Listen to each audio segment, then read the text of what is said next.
This is ESPN on ABC. Today in South Florida, it's the final home game of the season for the University of Miami.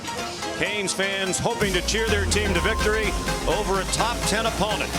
It's been a triumphant return home to Louisville for Jeff Brom, and today a chance to make history. Their winning formula down the stretch: pound the run, led by Jawar Jordan, and avoid mistakes. It's turnovers that have plagued Miami's Tyler Van Dyke.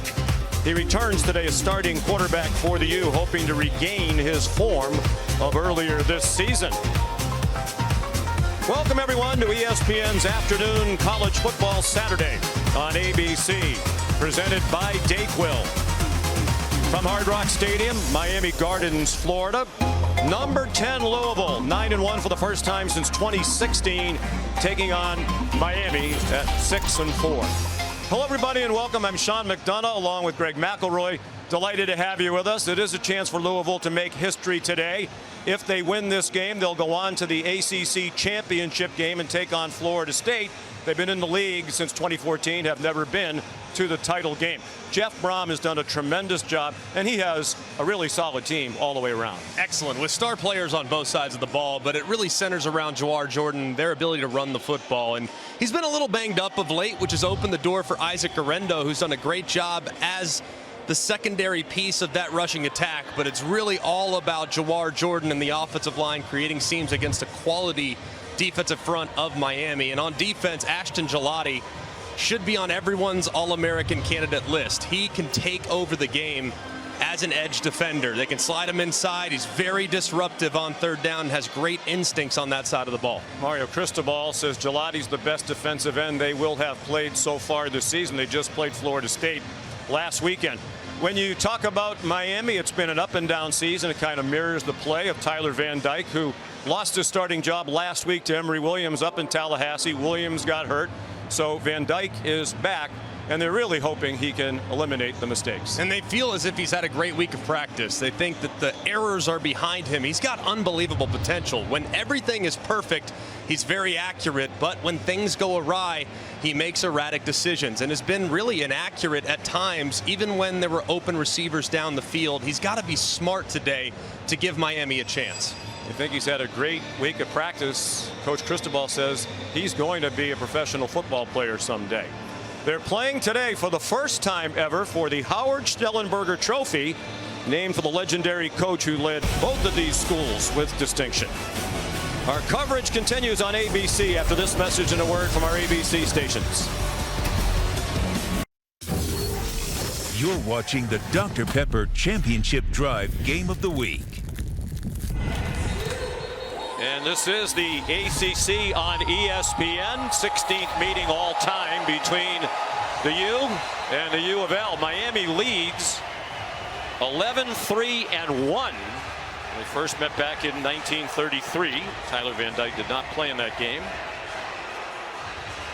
Louisville chance to make even more history. They've never won here. Jeff Brom said he didn't realize that till earlier in the week. The Cardinals are 0-6-1 playing at Miami. The one tie was back in 1950. They've played 3 times since Louisville joined the ACC in 2014. Matter of fact, it was Louisville's first ACC game in 14, a win over Miami.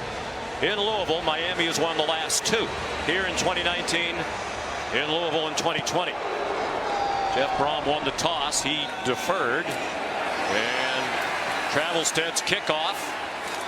Returned to the 23-yard line by Rashard Smith. So Tyler Van Dyke is back. Molly McGrath. Yeah, that's right, Sean. And Tyler Van Dyke really won over his team with his response to last week's benching. In a leadership meeting on Monday, he took ownership for his poor play and promised to be better and to have more fun out there. And wide receiver Jacoby George told us that you wouldn't expect this kind of passion and energy from someone who just lost his starting job to a freshman. He said, we can all feel there's something different about Tyler this week. It lit a fire under him, and we have full trust in our quarterback. Guys. Junior from Glastonbury, Connecticut. Primary start of the last 2 years. Given a good pocket. He takes off running and dives to the 30 for a gain of 7 on the first play from scrimmage. He was one of the best quarterbacks in the country As you said, Greg, at the start of the year when they went off to a 4-0 record in a top 20 ranking, but the last 5, including that brief appearance at the end of last week's game, 11 interceptions, one of those at desperation time in Tallahassee last Saturday. Mark Fletcher is the freshman running back, hit behind the line of scrimmage by Jalen Alderman, the linebacker for Louisville, one of the best defensive teams in the country, giving up 17 points per game, 12th best in the nation. And they are excellent against the run, just 92 yards a game given up on the ground. That's in the top 10 defensively across the country. And on first down, Van Dyke already showing some of that decisiveness that he has to show today, taking off. Not something he does very often if nothing's there. They put Brashard Smith in as the Wildcat quarterback. Direct snap to him, and he got rocked. Louisville ready for it, stuffed it for a loss of a foot or 2. And Miami will send the punt team on after a quick 3-and-out. And it's Ben Perry unblocked on the right side. The pulling guards cannot get around. That was totally disrupted up front by the defensive line. Ben Perry makes the play at the line of scrimmage and forces the 3-and-out.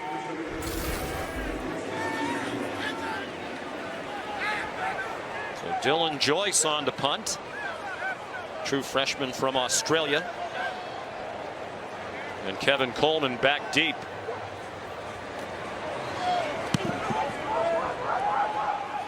Line drive kick caught at the 27, and a 4-yard return for Coleman. So here's Jack Plummer. They haven't asked him to do a lot lately. Senior quarterback from Gilbert, Arizona. First year at Louisville.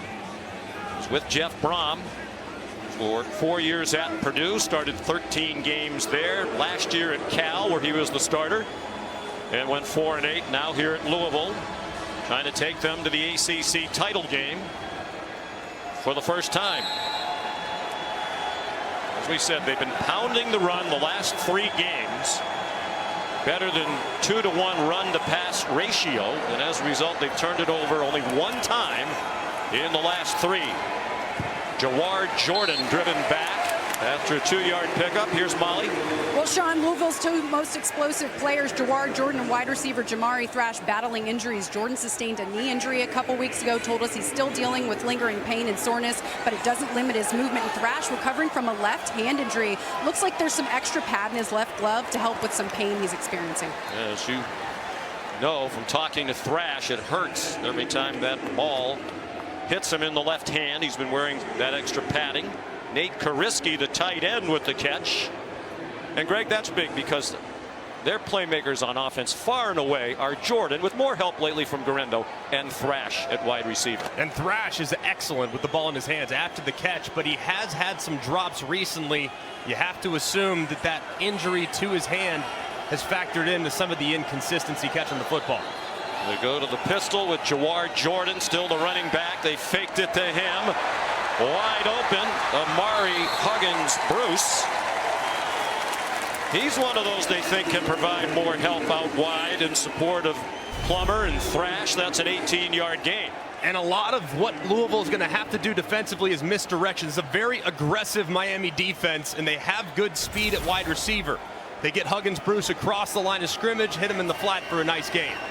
18 yards. Huggins-Bruce has great speed. They'll try to get him deep today. Here's Thrash, transfer from Georgia State, first year at Louisville. Cameron Kitchens, the fine safety, made the tackle. An impressive opening possession for the Cardinals. A team that's really relied heavily on the run game, as you've referenced, Sean, here. 3 consecutive passes after a first down run by Jordan. Understanding the strength of Miami's defense is up the middle. It's tough to run the ball against the Canes, but their corners have been at times susceptible through the air. Pistol with Jordan, the running back. And he fights for 1. Wesley Bissaint, one of their linebackers, made the tackle. Jordan averaging 6.9 yards per carry to lead the ACC.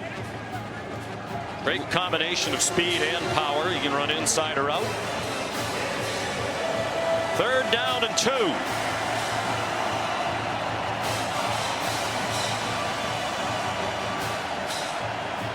There's Lance Guidry, the defensive coordinator for Miami. In his first season, Jeff Brom, the head coach, calls the plays for Louisville.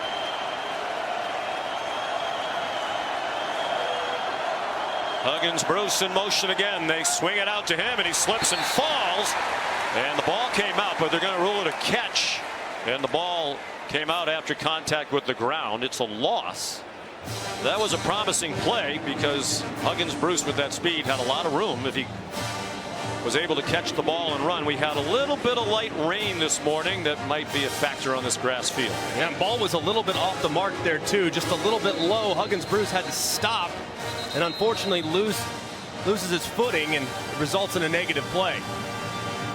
They might review this to see if it was in fact a catch. The catch down by contact. Previous play is under further review.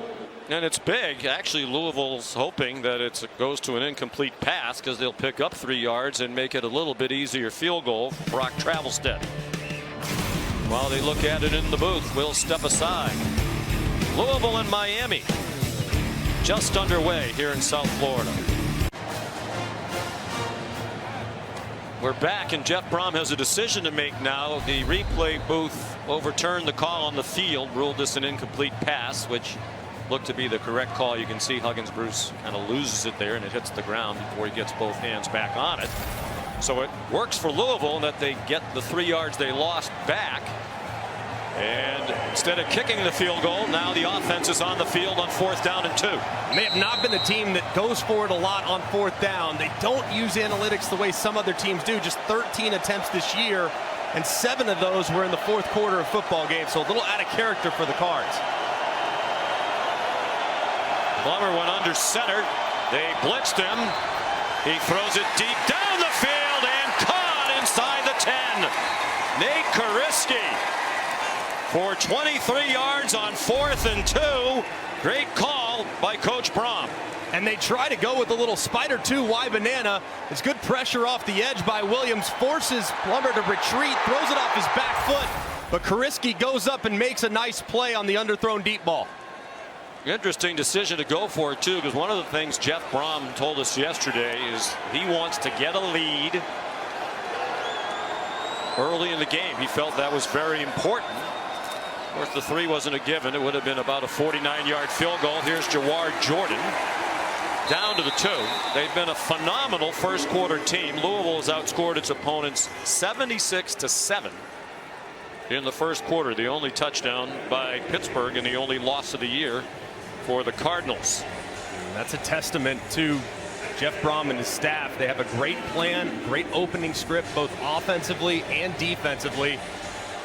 And they do adjust accordingly. They do a great job in the second half as well, but excellent on the first half as Brian Brom, brother of Jeff Brom, the offensive coordinator, looks on. Offers plenty of help for Jeff on the play calling. 9th play of this drive. Play fake by Plummer and a touchdown. Nate Koriski, the unlikely star of that opening drive. He had 3 catches, including the touchdown. He had 7 receptions all season entering today, and the touchdown is his 2nd of the year.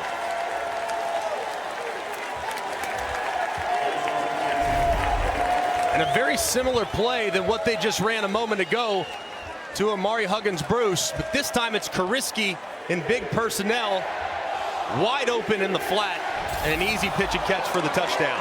And Brock Travelstead, the extra point.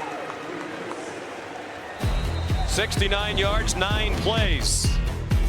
3 catches by Koriski, and the touchdown for the sophomore from Washington, D.C. 7-0 Louisville. ABC College Football is presented by Vicks DayQuil. Use as directed. And in part by Chick-fil-A. Cater the holidays with a Chick-fil-A Nuggets tray. Order it on the Chick-fil-A app today. Howard Schnellenberger, coach at both Miami and Louisville, and the winner of this game gets the Howard Schnellenberger trophy, and those are actual boots he used to wear that are bronzed. So, Sean, you could slip your feet into those bad boys. Those are real boots. Yeah, must have been hard for him to walk around in those. Made of bronze. heavy. They were for donated sure. by his wife Beverly. I know both schools appreciate it. Here's Kevin Nagandi. Sean, good afternoon. Time now for our All-State Good Hands Play of the Day. Let's go to College Station. First game since Texas A&M fired Jimbo Fisher and Boog. Uh-oh, Abilene Christian's defense. Nice little blitz off the edge. The quarterback doesn't see it, and if only for a split moment, Abilene Christian was up. Kirby Cohealy to the house, motoring in 51 yards. We're tied at 7 apiece. By the way, Sean, Greg would wear those boots. Trust me. He might need him. He had a little luggage mishap here this weekend. It's too soon. Too soon. There's Mark Fletcher on first down for Miami. And nothing doing against this excellent Louisville defense. Getting more and more attention as the season goes along. For a long time, that group really flew under the radar. Gelati made some mid-season All-American teams, rightfully so, but collectively they have great depth, and the second level has been a huge surprise for Ron English. That linebacker group was a big question mark coming in, but Quinn and Alderman have been outstanding. Van Dyke throws it away. That's one of the things they encouraged him to do. We saw him run earlier. It looked like he might run there. He doesn't run very often. They'd like him to do that more often. I thought it was interesting, Greg, what Shannon Dawson, the offensive coordinator, said to us yesterday. He and Mario Cristobal went to Van Dyke during the week and said, okay, what can we do to help you? What is it that we're doing or not doing that would make life easier for you? So they had a great conversation. They actually took a number of plays out of the playbook that Van Dyke doesn't feel comfortable with. Third down and 10. Some twisting inside for Louisville. They didn't get to the quarterback, and there's Xavier Restrepo with just enough for the first down. He didn't have a catch last week in Tallahassee. That's number 61 to lead the team for the year. And man coverage from Louisville, and this is going to be a difficult matchup for Louisville all game long. The slot receiver, Restrepo, very quick in open field. Van Dyke deep down the middle and caught. Jacoby George, an emerging star in recent weeks, all the way to the Cardinals 21. And the safety inside gets hung on Restrepo underneath, which allows George plenty of speed on the post, and it's a well-thrown ball by Van Dyke for a big completion. For 43 yards, George, 5 catches for 153 and 2 touchdowns last week against the Seminoles. He was the ACC receiver of the week for the second time this year. Also earned that honor when he had 3 touchdowns in their win against Texas A&M. Big hole and a touchdown. Cameron Kelly couldn't take Fletcher down.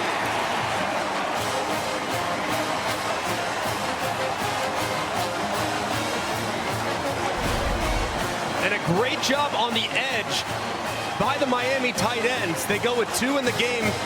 Riley Williams and Cam McCormick. They get great blocks up inside. And Fletcher runs through the arm tackle en route to the end zone. Terrific response from the Canes. He's a true freshman. He's emerged as their starter at running back the last couple of weeks. Andy Borregales on for the extra point that would tie it. Back-to-back big plays, the 43-yard pass and the 21-yard touchdown run, as they go 75 yards in just 5 plays. Fletcher, his 3rd touchdown of his Miami career. All season long, student sections across the country competing to be the Taco Bell Live Más Student Section of the Year.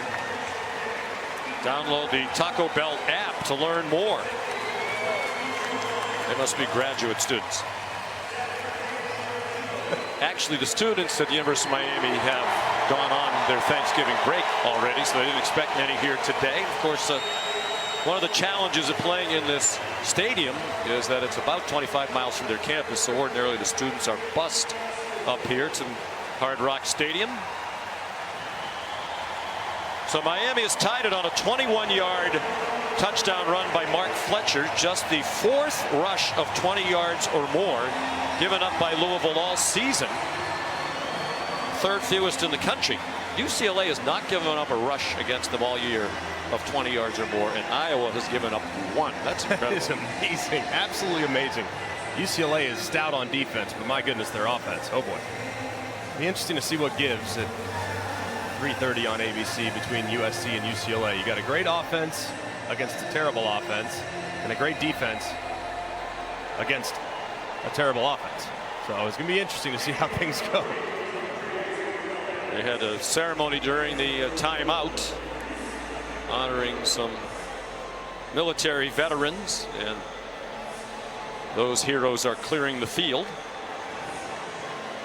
So Andy Borregales will kick off. Isaac Guerrero is back deep. He has been a big playmaker in recent weeks.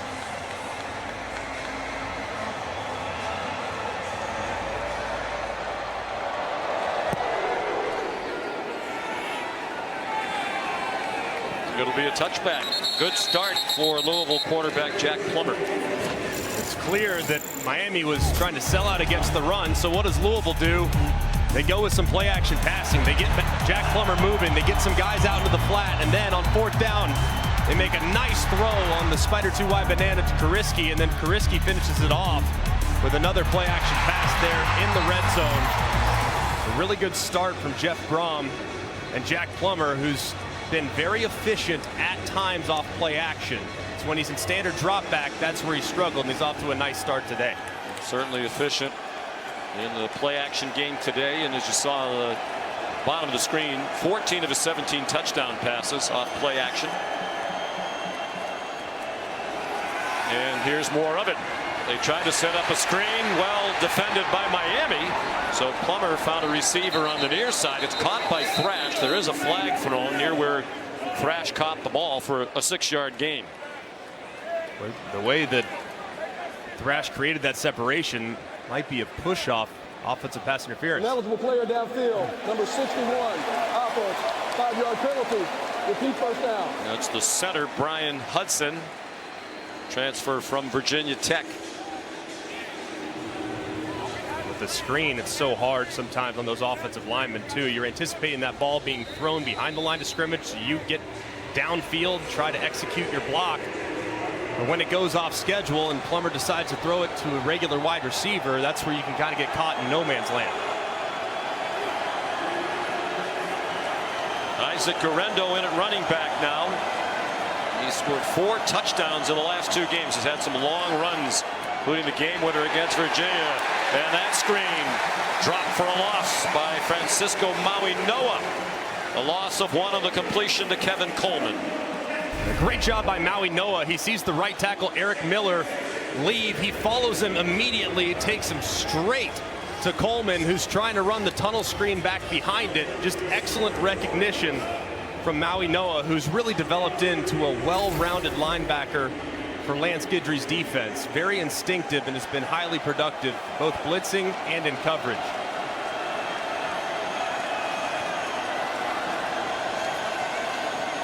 On 2nd and 15, Plummer deep down the field, intercepted. Picked off by Cameron Kitchens.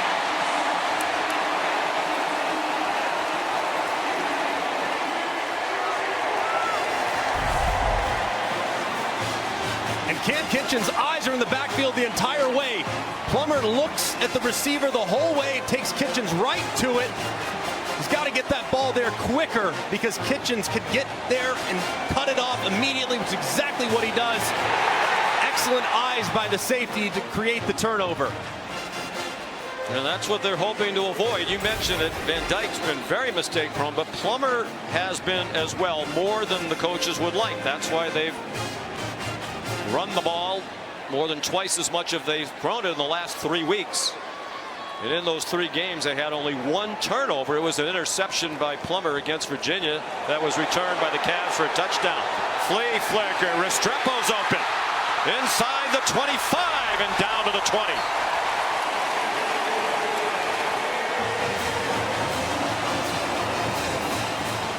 Aggressive call there by Shannon Dawson.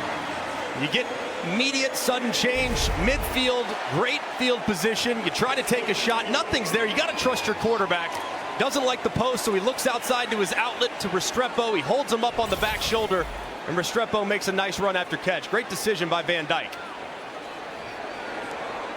30-yard gain. Van Dyke's 3 out of 4 for 84 yards. Mark Fletcher, good tackle. Stop him short of the 15-yard line. It was Cameron Kelly, the transfer from North Carolina. Molly?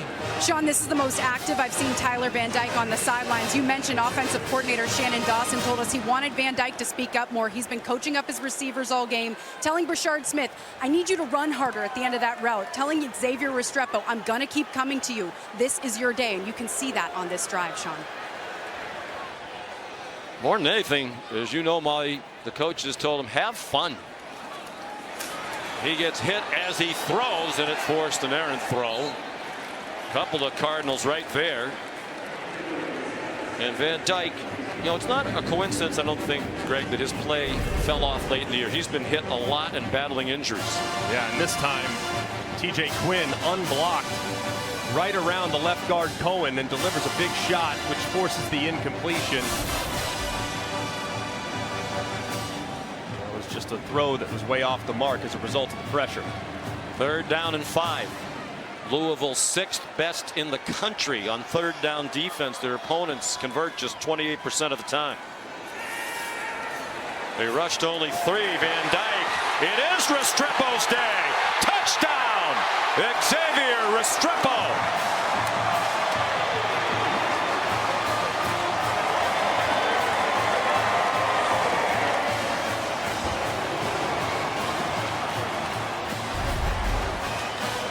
And this is just a mesh concept. It's very simple. When you get man coverage in the red zone on 3rd down, Restrepo and the other receiver are going to crisscross right in the middle. Restrepo flies out the back door, and then he goes over the top for the touchdown. Just great read and well executed by the Canes.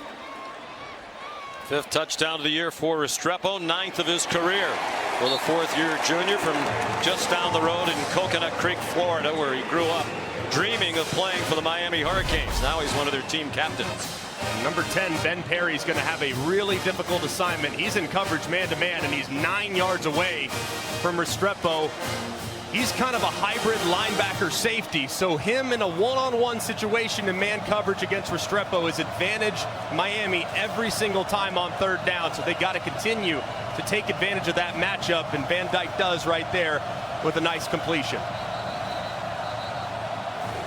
Restrepo didn't have a catch last week. We talked to Mario Cristobal and Shannon Dawson. They both said it really wasn't his fault. He was open a lot. The quarterbacks just missed it. Only Malik Washington of Virginia has more catches than Restrepo's 60. 109 career catches for Xavier.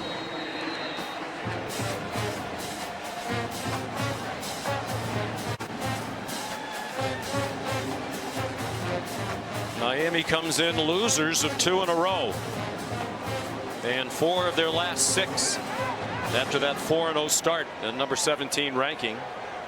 And the 2 wins in the last 6 were both in overtime here against Clemson and Virginia.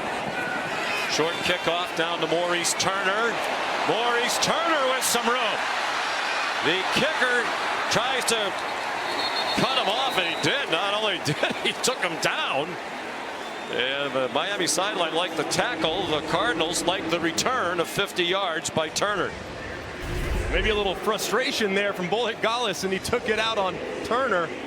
It was really well executed on the edge by Louisville's return team. There's absolutely nothing there, and always used to say the kickoff return team, especially on the road, is one of the most important groups. Sudden changer to start the half, right after you give up a touchdown, to steal momentum back away from the opposing team is huge.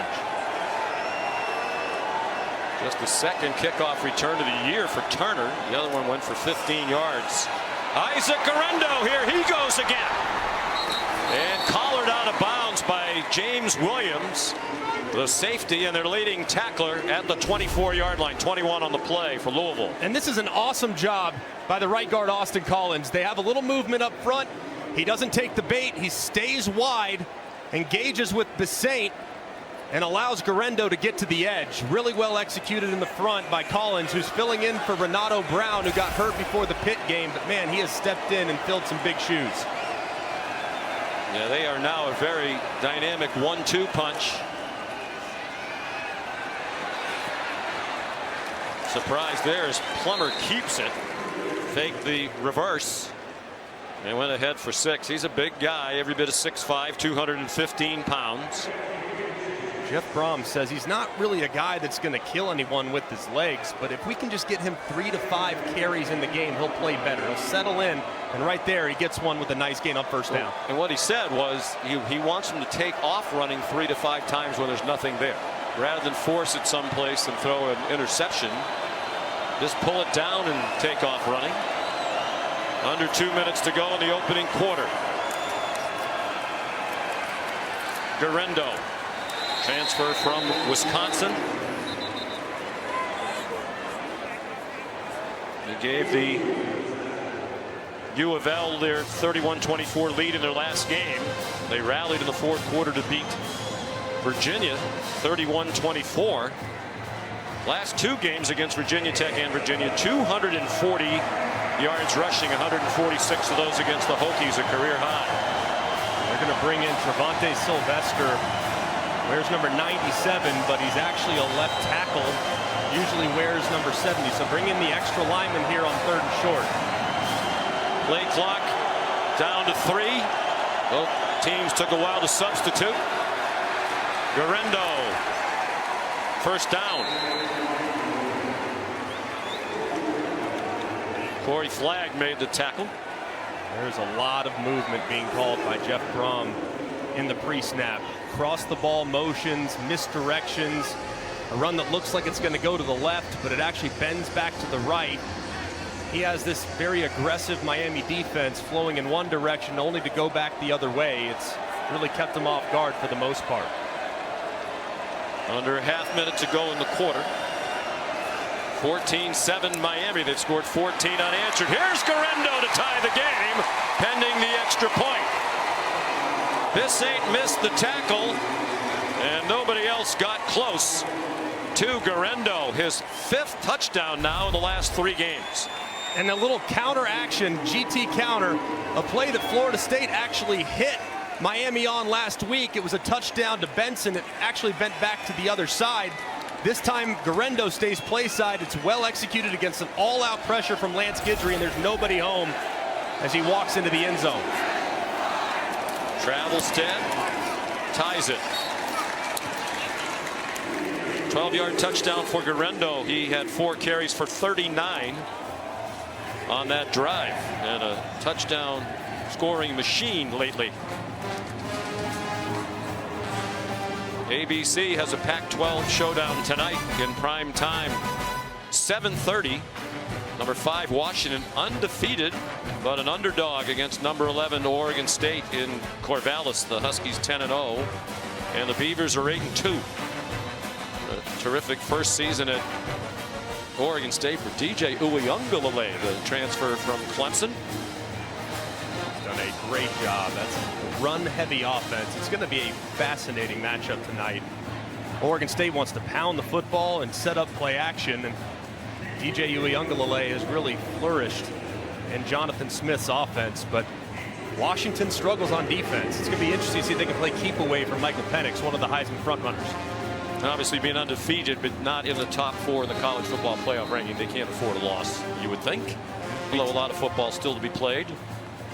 So after Plummer made the mistakes that they're hoping he'll avoid, they got the ball back, and all 5 plays on that touchdown drive for Louisville were runs. Last 3 games all win, 117 runs and only 54 passes for Louisville. And it's working well. The kickoff's a touchback, and here's Kevin. Sean, no Jim Harbaugh on the sidelines. Number 3 Michigan at Maryland, and guess what, Boog? The running game. No doubt. In the latest episode of Michigan versus everybody, Maryland is in the way. Blake Corum, his 19th touchdown. The Wolverines on top 7-3. Back to you. All right, gentlemen, thank you. Louisville, as we said earlier, giving up only 7 points all season in the first quarter. That was at Pitt, and their only loss. They've yielded 14 today. Jeff Brom has won the toss now 9 of 11 times this year. He has deferred every time.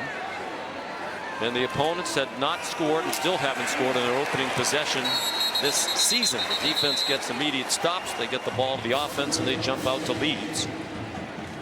Donald Chaney, the running back, stopped by Stanquan Clark on what will be the last play of the first quarter.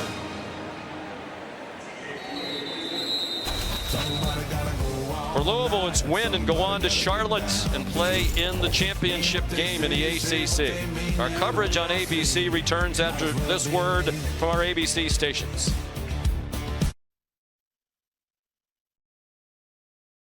Coach, a week after his benching, what have you seen from Tyler Van Dyke so far today? Very decisive, very accurate. It's been a great leader. We've got to continue getting hot, got to continue staying hot, I should say. All right, thank you, Coach. Thank you.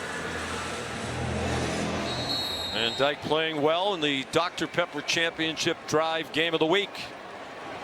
To the second quarter we go. Miami and Louisville tied at 14. If Louisville wins, they'll clinch second place in the ACC. Van Dyke's pass batted down by the safety Cameron Kelly. Cameron Kelly coming right off the edge. Van Dyke trying to get it to Restrepo. And Kelly goes up, knocks it down. Well timed on the pressure by the safety. Miami 2 out of 3 so far on third down. Van Dyke 4 for 7 passing for 99, a touchdown, no turnovers. Henry Parrish, who's been injured lately, is on the field at running back. Here comes a blitz. And Van Dyke got it off. Incomplete, trying to get it to Cam McCormick. In his 8th year in college football, first here at Miami after 7, with a lot of injuries at Oregon. And a well-timed pressure by Ron English, the defensive coordinator. Henry Parrish tries to save it late, but it forces Van Dyke to get off his spot, tries to find an outlet.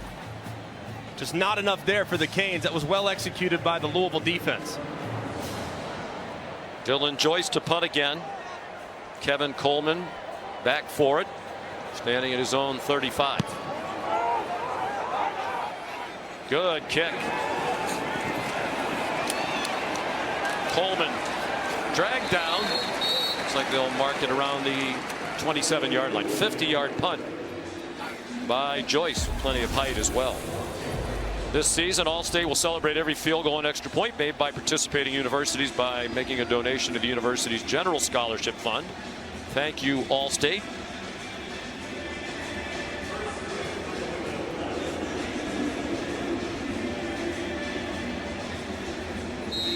Pretty even game to this point. Seconds into the second quarter.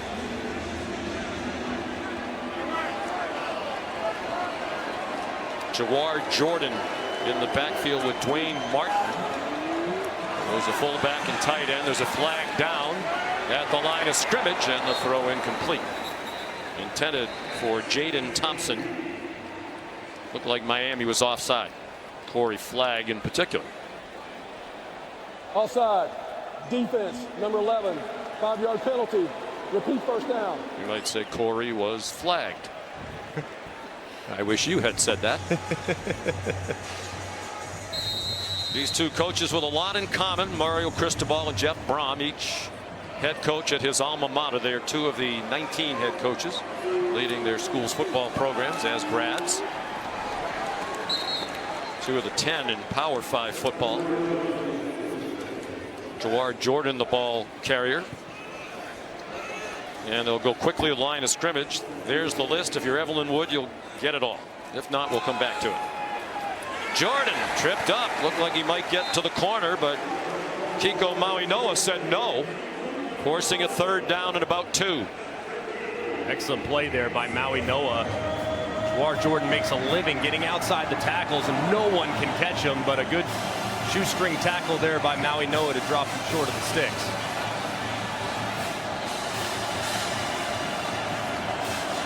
Third down and 2. They're 1 out of 2 on third down. They had the big fourth down conversion, did Louisville in the first quarter. Plummer sent Jordan in motion.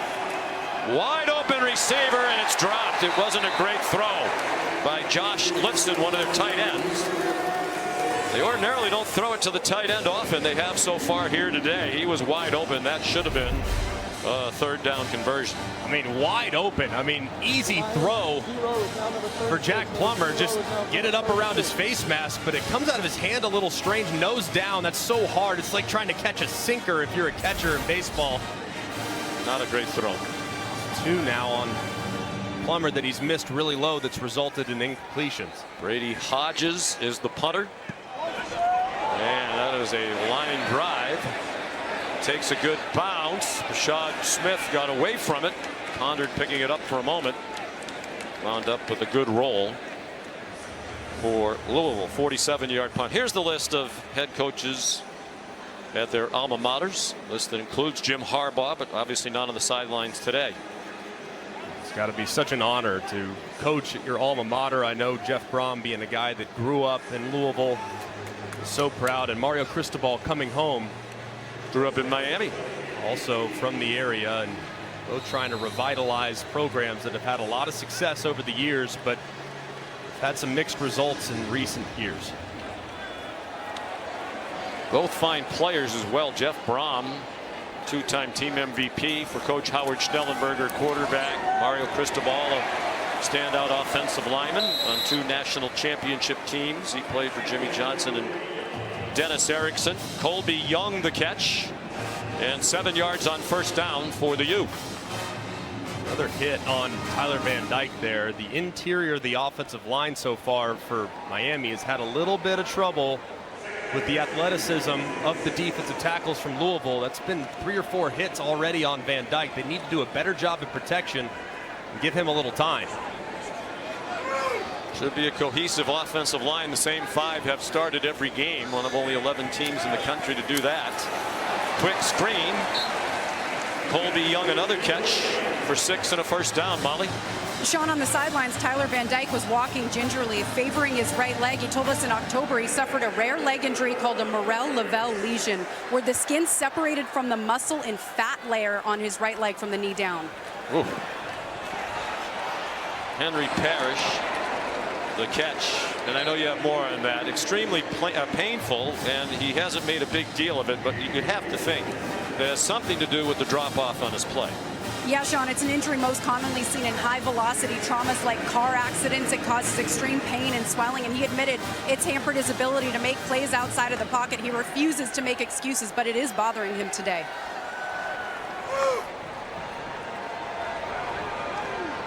He's off to a good start. 7 out of 11. Another short pass to Colby Young. Jalen Alderman made the tackle. 4-yard gain for Young, who's been the featured receiver on this possession for Miami. Yeah, it's good to get him going too, because they've already gotten Restrepo involved. Colby George with the big play on the post, and now the third head of the 3-headed monster, a wide receiver, is starting to get going. And Colby Young at 6'5" is a guy that you really want to get involved, especially in the red zone. There's 3 catches in the game, all on this possession for the Hurricanes, facing 3rd down and 5. With a bunch to Van Dyke's right. A blitz came from that direction. Here's Restrepo. First down and much more into Louisville territory. To the Cardinal 46. Beautiful route by Restrepo. Looks like it's going to be an option. He fakes to the inside and works all the way back out. But as soon as the defenders flow over the top, he turns back inside for a nice run after catch. 4 catches, 73 for Restrepo. Dumped off short to Parrish, who got belted by Cameron Kelly. Some uncharacteristic poor tackling for Louisville here in the first half. Some of it might be the field. You can see little clumps. We did have some morning rain here. And there are going to be some issues in the back end for Louisville. They're excellent at corner, with Quincy Riley being one of the best. But at safety, they have had some inconsistencies. They lost MJ Griffin, who was their best safety in fall camp, and Cameron Kelly and Devin Neal have done a decent job. It's a tough matchup against Miami's wideouts. There's the first run after 6 straight passes on this drive for Miami. Mark Fletcher. Running backs pretty much even now in the estimation of Coach Cristobal. talked to us the other day. He hadn't really decided who would be the lead guy today. Would be Fletcher, Parrish, or Cheney. And they seem pretty interchangeable after watching Miami several times this year. A good group of backs, but Fletcher in time with his size-speed combination, he's got a chance to be special. He's the back now. He's 6'2", 225. One of the top recruits in the country, part of this glittering freshman class for Miami. And he did not get the first down. It'll be 4th down and a little less than 2. Quincy Riley, Devin Neal combining on the play for the Cardinals. And they're going to go for it on 4th down. Based on the 3rd down call, it's almost like that was a decision that was made a couple plays ago. Conservative up the middle with extra tackle in the game. Now in short yardage, you would expect much of the same. And it's a long one, closer to 1.5 yards. Heavy formation with Fletcher the back. They sell out on the run, does Louisville, and they can't stop Fletcher. They got the first down with about 1.5 yards to spare. And a great run here by Fletcher. It's the exact same play that they ran before, but this time it gets cut off to the front side. Fletcher cuts it back just a little bit and finds just enough room to pick up the first down. Got to be careful here if you're Louisville, because this is a spot on the field plus territory where Miami will try to take a shot. See if Tyler Van Dyke goes with a heavy play action. See if they can't hit one down the field. Woo. 8 minutes to go in the half. It is a play fake. He is looking deep down the field for Young. A leaping attempt, and he couldn't get it. Just over his head. Storm Duck had the coverage. And the Miami partisans wanted a flag on Duck. Full play action. 10 men that are in there in the box. Only one guy on the route over the top. I think the crowd has a point. There was a lot of contact there at the end with Storm Duck, as Van Dyke again getting a big hit delivered to him as he releases the football. By Mason Reiger. Yeah, that could have easily been a penalty on Duck. That ends a string of 6 straight completions for Tyler Van Dyke. On the reverse, Brashard Smith. Touchdown! He got a great block from the freshman tackle, Francis Maui Noah. 34 yards, the U back on top. Oh my goodness, if you're Maui Noah, this is what you dream of. You get an opportunity to go against a defensive back in the open field, and look at him, boom! Sit down, my friend, and watch your wide receiver take it right into the end zone. Yeah, that's a pancake right there, ladies and gentlemen. How about the block by the freshman? 5-star recruit out of IMG Academy here in Florida, originally from American Samoa. What a star he's going to be. Mario Cristobal said he's super smart, super tough. I think you can add super mobile and super talented as well. The extra point puts the Canes back up by 7 midway through the second quarter.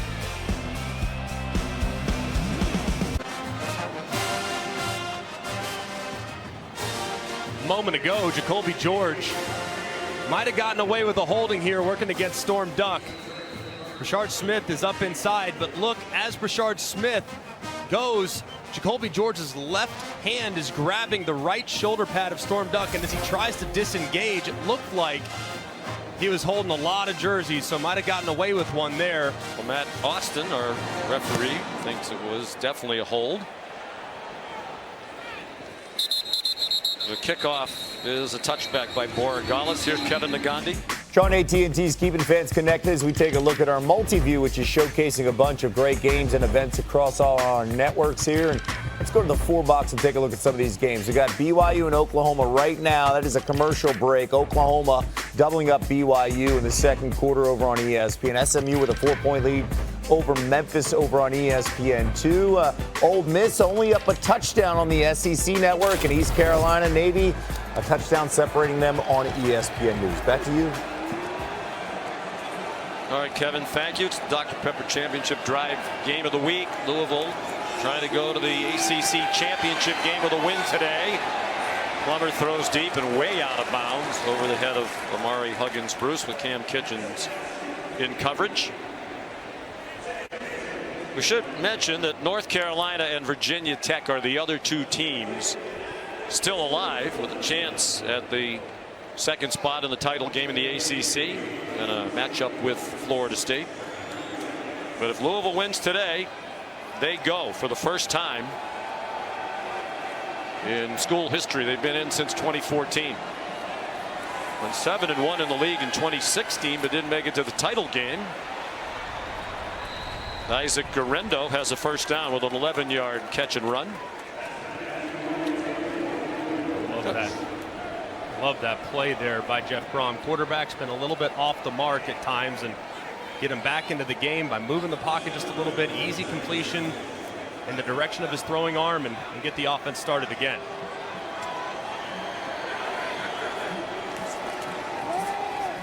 Garendo, huge hole right side. Across midfield and out of bounds at the 47-yard line.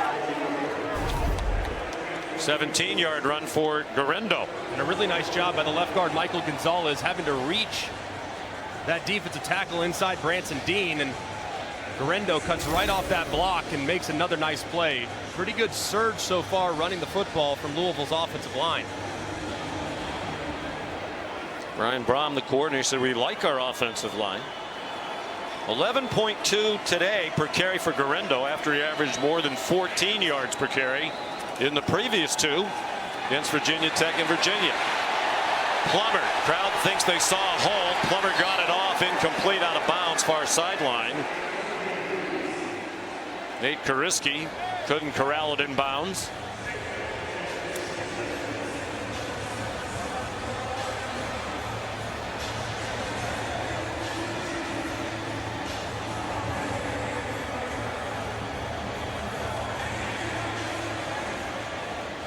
Second down and 10.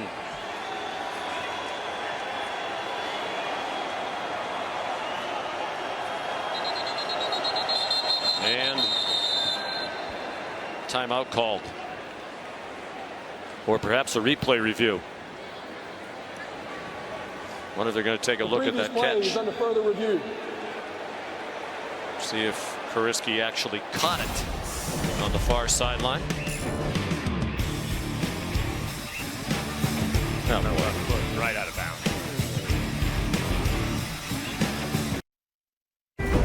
The AT&T Countdown to the College Football Playoff National Championship. Monday, January 8th on ESPN. And selfishly, we should mention ESPN Radio. Here's today's college football playoff rankings brought to you by Goodyear. Georgia with a test you would think at Tennessee, although Tennessee got smashed by Missouri last week. Alabama off and running, hoping that there's a little movement ahead of them to open the door.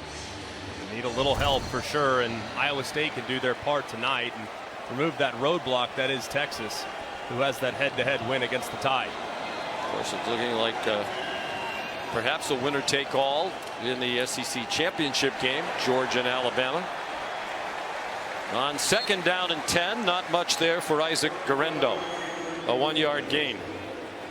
Branson Dean made the tackle. He is a transfer to Miami from Purdue, where he played for Jeff Brom. He's given them some good reps there on the interior. And having lost Nigel Lee Kelly and Mesidor on the edges, they really needed the guys inside to step up, and Branson Dean has answered that challenge. Branson Dean is in his 7th year of college football. Started 26 games for Coach Brom at Purdue. Third down and 9. They're not in field goal range. Deep drop. Plummer lots of time and has his man for a first down. To the 32-yard line of Miami. Chris Bell with his first catch of the day. Good for 14.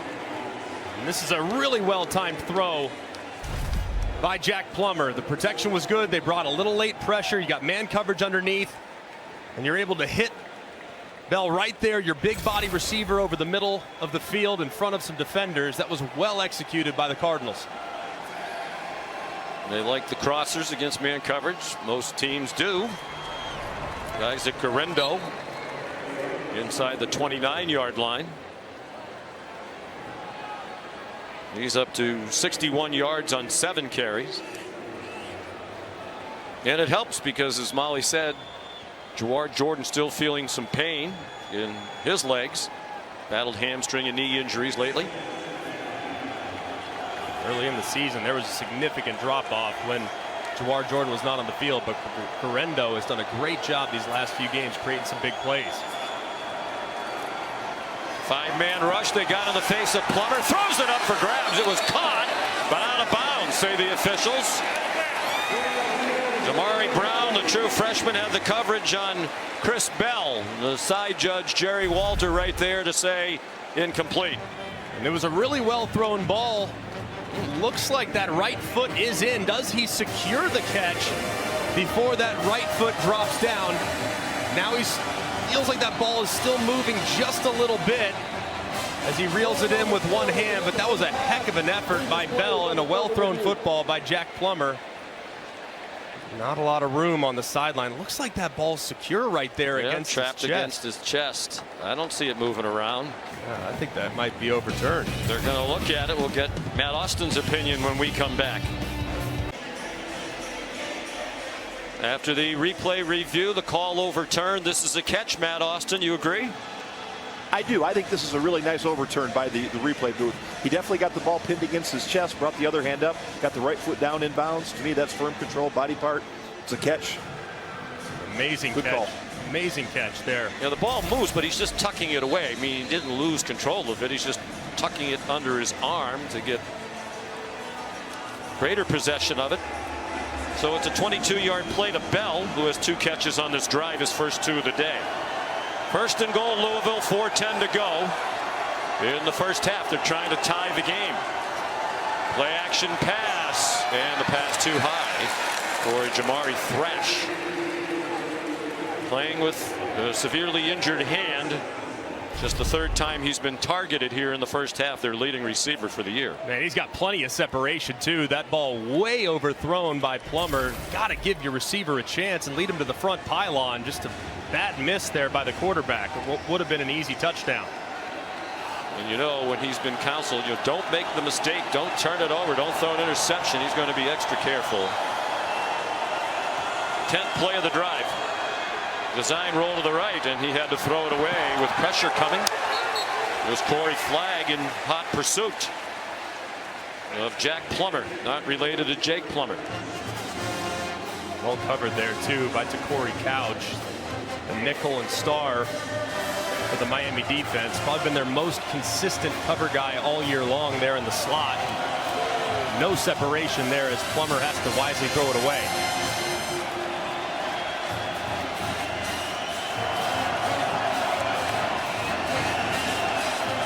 Third down and goal. Guerrero, the running back. Plummer forced back, waving receivers around, and again throws it away. Didn't want to force one into the end zone. It was Kiko Maui Noah who put the late pressure on Plummer. So Jeff Brom at first and goal from the 7. They'll have to settle for a field goal try. And this is a missed opportunity here. He's got Jimmy Callaway underneath on a slant. They go with a little bit of a rub route. He's wide open. I mean, he's got to be on him right now. And he falls into the end zone. I mean, he's open. You got to get rid of the football. So a bad sequence there by Plummer is going to lead Louisville to having to settle for 3. Here's Brock Travelstead. 24-yard attempt.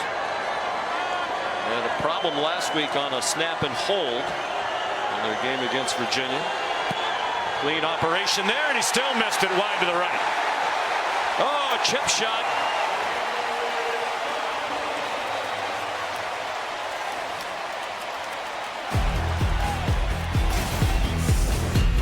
So they had first and goal at the 7, and they come away with nothing. 3:42 to go. First half, Mario Cristobal and Miami still up 21-14. You're watching ESPN's Afternoon College Football Saturday presented. Jack Plummer played for Jeff Brom at Purdue before transferring to Cal and then rejoining Coach Brom here at Louisville. Jack told us one of the things he noticed this year is Jeff Brom's a little less fiery and on the sideline, not quite as animated toward the quarterback, but not there. He didn't like, and I wonder, Greg, as it was Chaney who just carried on first down, when you get coached, don't make the big mistake. Clearly they want Plummer to cut down on the interceptions. Can that make you a little gun shy when you're down around the goal line like that? Absolutely. And when you're thinking don't screw it up, don't screw it up, don't screw it up, you're going to be way too cautious. And there were two wide open receivers that could have easily resulted in a touchdown. And his refusal to pull the trigger on the third down and the errant throw on first down, I would imagine his cautiousness didn't help him there. Van Dyke in the flat for Chaney, who goes out of bounds short of the first down. And I can sympathize too, because I remember when I was playing in college, I mean, our whole approach was run the ball first down, run the ball second down. Greg, don't screw it up on third, and we'll be all right. Yeah, but Nick Saban never yelled at you on the sideline.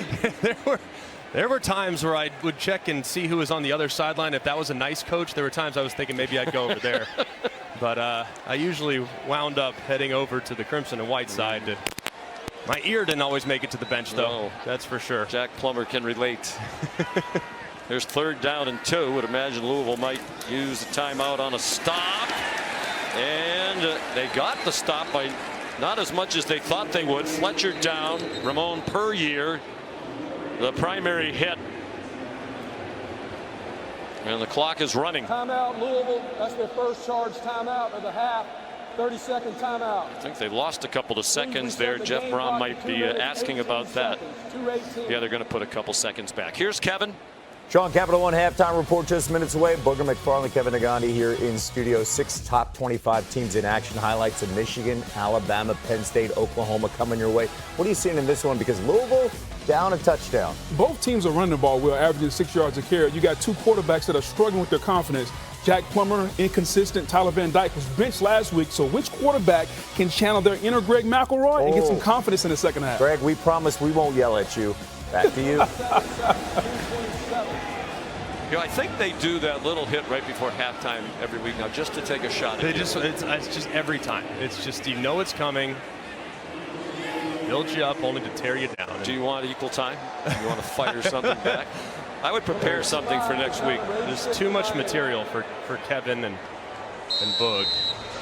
It's my guys, though. Even though Kevin dressed up like Joe Tessitore on Halloween and Boog decided to take Tuesday off, they're still on the good list with me. Different, you didn't have anything prepared. That was a decent shot. Dylan Joyce, tumbling line drive kick away from Coleman. Good job by the Australian punter. 45-yard kick, no return. Back in 8 seconds after this from Ram Trucks. Ram Trucks, built to serve.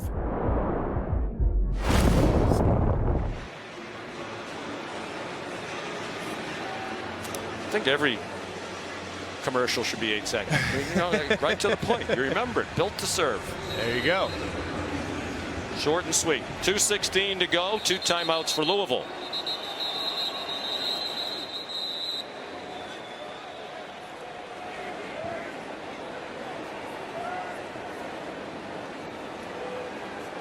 Please reset the game clock to 2:19. 2:19. Well, I thought they reset it to 2:18 before the previous snap. So how did they gain a second? The punt was -1 second hang time. Thank you. But I'll be curious to see how Jeff Brom decides to handle this. So far, his quarterback a little off the mark, just 9 of 17. Did have the pick earlier too, and not great field position to try to steal some points.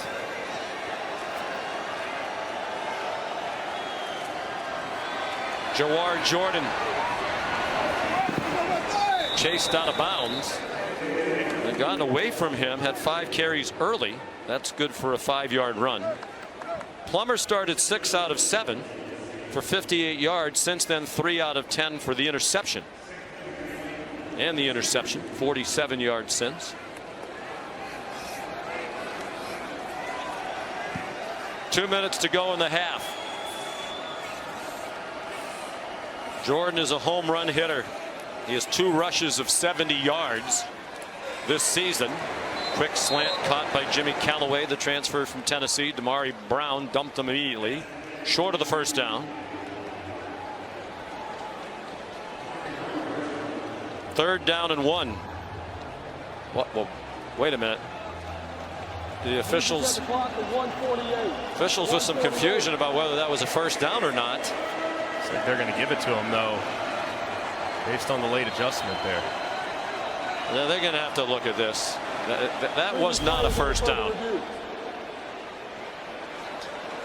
It's a nice route. Now, he never gets to the 33. He's at the 31.5. The very furthest. So now they'll have to go back, look at where the line of scrimmage should be. Mario Cristobal upset.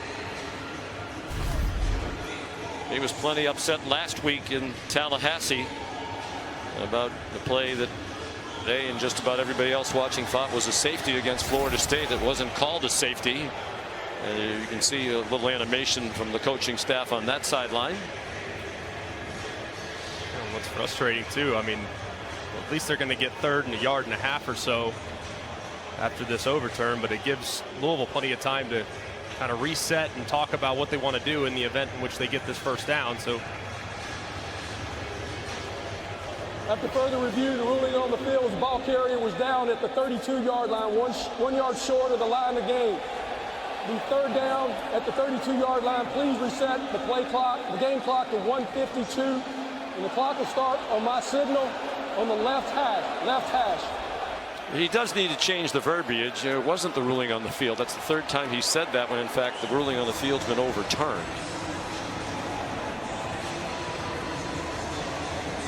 So it's 3rd down and 1. Louisville at its own 32. 1:52 to go in the half, and if Miami gets a stop, they might use the timeout. I would imagine that they will, but if you're the offense here, you call your 3rd down play, but you're actually calling 2 plays in the huddle. Say, hey, 3rd down play is this, but if we get it, warp speed, and let's get going in this 2-minute drill. And the down marker on the far side of the field has 4th down.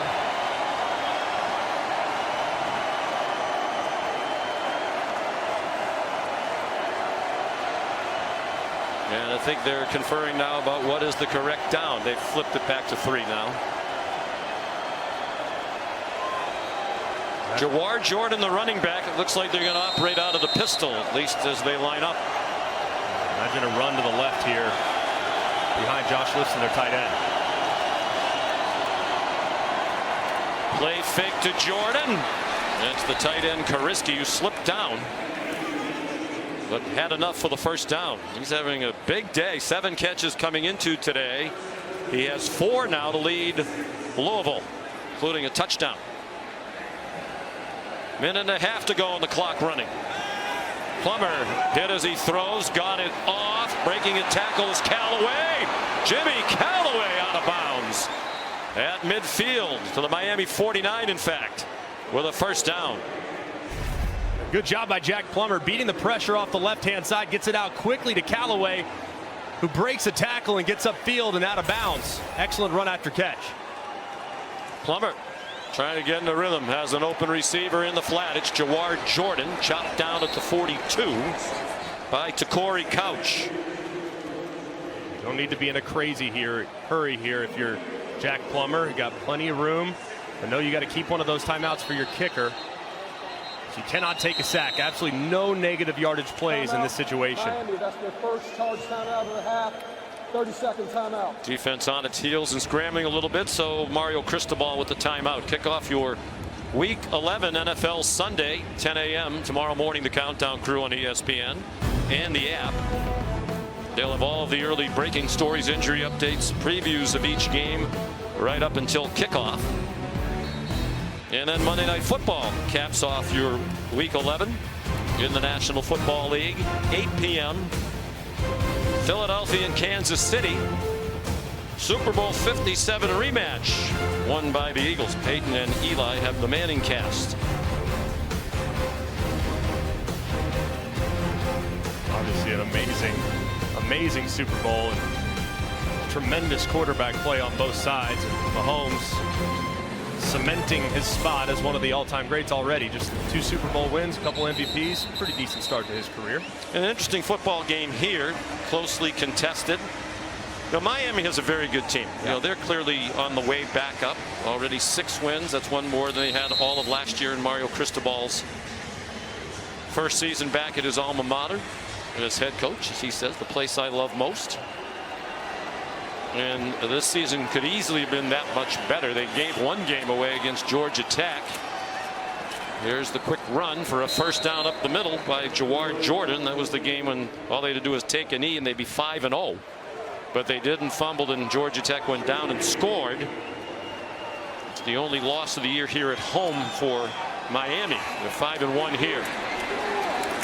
Not much there for Amari Huggins-Bruce, and Louisville now will use one of its remaining 2 timeouts. Timeout Louisville. That's the second charge timeout of the half. For a guy who lost his suitcase, you look very sharp. And I couldn't scramble fast enough to get my jacket back on or fix my tie. I feel very badly underdressed right now. You look tremendous next to this GQ model. But we were saying a closely contested game. You know, Miami liked their chances coming in here today against this Louisville team. Yeah, as they should. They match up really well. They have excellent players along both lines of scrimmage. The big thing has been their quarterback. I mean, they have everything you could possibly want, except they've had a quarterback that's been really inconsistent. Even when Emory Williams stepped in last week, his ups and downs throughout the course of that ball game were very obvious. So that's really been the one thing holding him back. But so far, Van Dyke's done a good job distributing the football and been pretty accurate. A nice bounce back story. Emory Williams supplanted him as the starter last week at Florida State. 19-year-old true freshman. Fought hard the entire game, and while lunging for a first down to keep their hopes alive, suffered a compound fracture of his left arm. They hope he'll be back by spring practice. 2nd and 6, Louisville, 43 seconds to go. They're at the Miami 32 on the edge of field goal range, and more comfortably into that now, and that's an incomplete pass. Jamari Thrash couldn't hang on, playing with that injured left hand. It's made it a little more inconsistent in terms of his catching the last few weeks. And he's a great receiver, but the inconsistencies catching the football really hurt this team. That ball perfectly thrown by Plummer, and Thrash can't reel it in. And you wonder if it's 4-down territory. Travelstead does have the leg to make it from here, but they've been shaky the last few weeks with the field goal unit, including just a moment ago when they missed a chip shot. Previous play is under further review.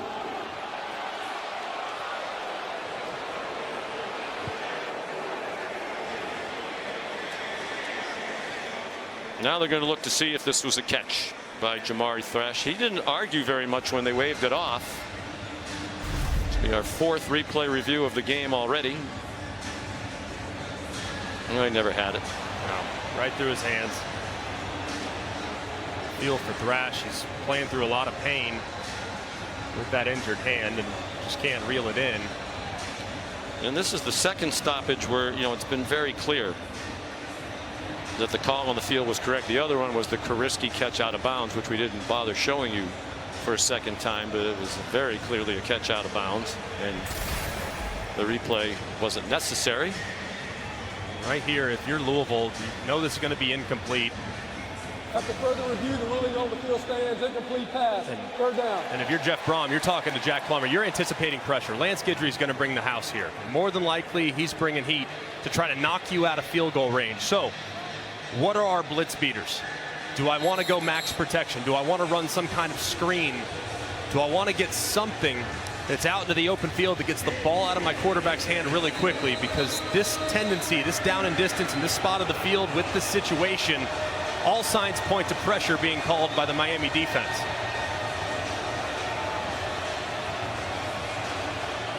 They have blitzed with regularity throughout.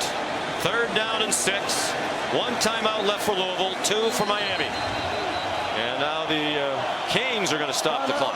Miami, their second charge timeout of the half, 30-second timeout.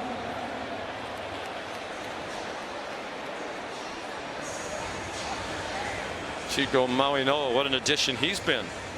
for Mario Cristobal. Transferred here from Washington State so he could play with his brother, the true freshman, tremendous right tackle, Francis Mauinoa. And he's their #2 tackler for the year after a couple of seasons at Washington State. Yeah, he's been terrific. And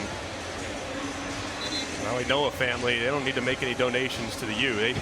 They've given them 2 outstanding players on both sides of the ball. Basically, Chico is going to transfer wherever his brother decided to play college football because the family all wanted to be together.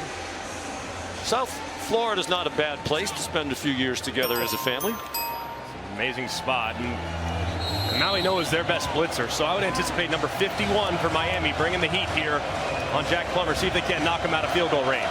North Carolina, Clemson coming up on ESPN in the next window. Tar Heels desperately hoping for a Miami win here to keep their hopes of the championship game alive. Plummer in the flat, man open, caught, running room, and a good tackle made on Chris Bell by Jadis Richard. Because if he doesn't make that tackle, there's a lot more space to cover for Bell. They settle for 12. Excellent job of protection there by Louisville's offensive line as well. Against the heat, he gave him plenty of time to let that shallow cross clear. Plummer pulled it down and then lofted it incomplete. There is a flag down. It might have been a late hit on the quarterback. Personal foul, roughing the passer, number 44. Defense, half the distance to the goal, automatic first down. Ruben Bain, one of the great freshman defensive linemen in the country. And he's working inside against Brian Hudson. Looks like as he's trying to swat at the football, he kind of hits Plummer in the helmet a little bit there, kind of along the right cheek, and it didn't look like forcible contact to the head. I don't think I agree with that call. Lance Guidry, the defensive coordinator, certainly doesn't like it, and it's a big call. It gives them a first down and goal now, right on the 10.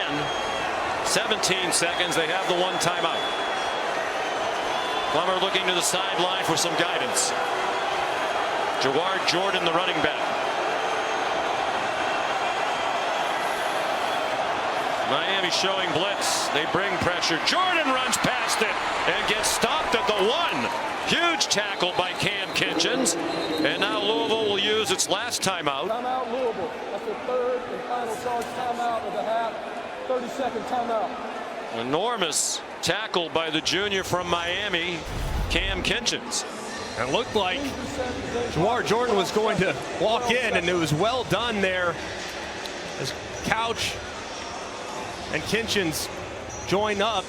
As you look at the progressive pylon cam, a good shot right down the line as Jawar Jordan clearly short. And now you're in a bind as a play caller. You're out of timeouts. You have to throw it, don't you? You have to. It's a little bit. bit. Run it, you don't get it, you're done. It's a little bit like the situation when the Seattle Seahawks were playing against Tom Brady, and they had to throw it as opposed to hand it to Marshawn Lynch because they only had 1 timeout, and still had 2nd and 3rd down to there play. There were a lot of Seahawks fans who said they didn't have to throw it. Well, a lot of Patriot fans who are very glad they did. Fair enough. It obviously resulted in another ring for Tom Brady, but you're in a bit of a bind here. You have to throw it. You can throw it twice more than likely. I would anticipate similar play to what Joe Montana threw a touchdown to Dwight Clark on, except that's the secondary option. You want to get that guy in the flat initially. It's called sprint right Q8. You think this play will rival one of the most important in the history of football by the time it's run? The same play, not necessarily the same level of impact, unless Louisville punches their way to the playoff, which is certainly in the realm of possibility. But I would go sprint right Q8, sprint right option. See if you can't get a little bit of a rub and a guy into the flat where it's a nice easy throw on the run for Jack Plummer. Isaac Garendo has come in at running back.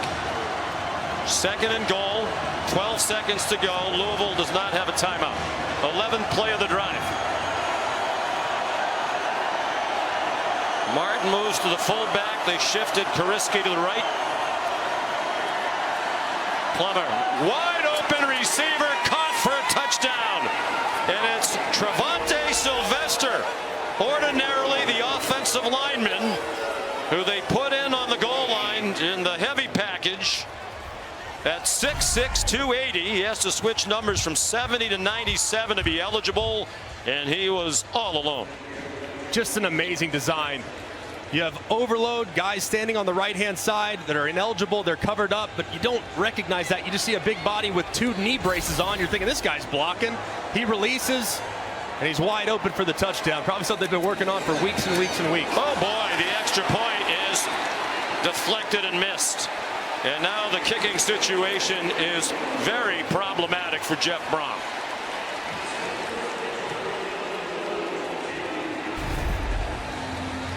It looked like it was number 81, Jared Harrison Hunt, who got an arm up to block what was a very, very low kick.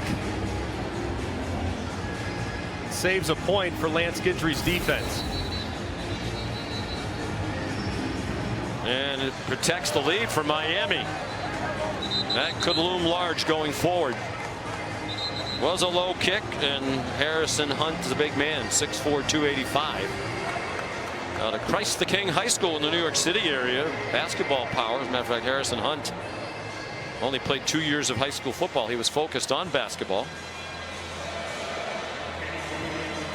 Every time the kicker goes back after a block, he said, I hit it perfect. That guy just made a great play. No, that looked low. I would say that ball, if it didn't hit his left guard in the back, it's going to hit the Miami defender, Harrison Hunt, who made a nice deflection. So 11 plays, 77 yards for the touchdown. First career catch from Sylvester. Squib kick.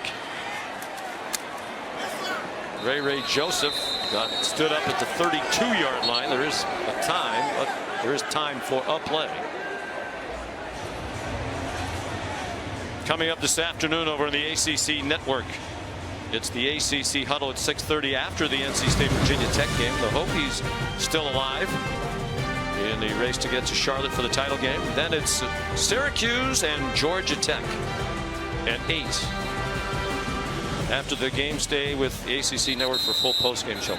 I have not given up on the Orange making this ACC title game this year, even though they have been mathematically eliminated. I hold out hope. Well, for the Harvard of Western New York, well, when they factor in the academic points, some sort of formula that I would like to propose. And maybe the APR will be the differentiator. Maybe that'll be the tiebreaker. What do we think this is about? Time left on the clock, perhaps. I think there might be a targeting on that big hit that we mentioned. Ooh, Trey Franklin.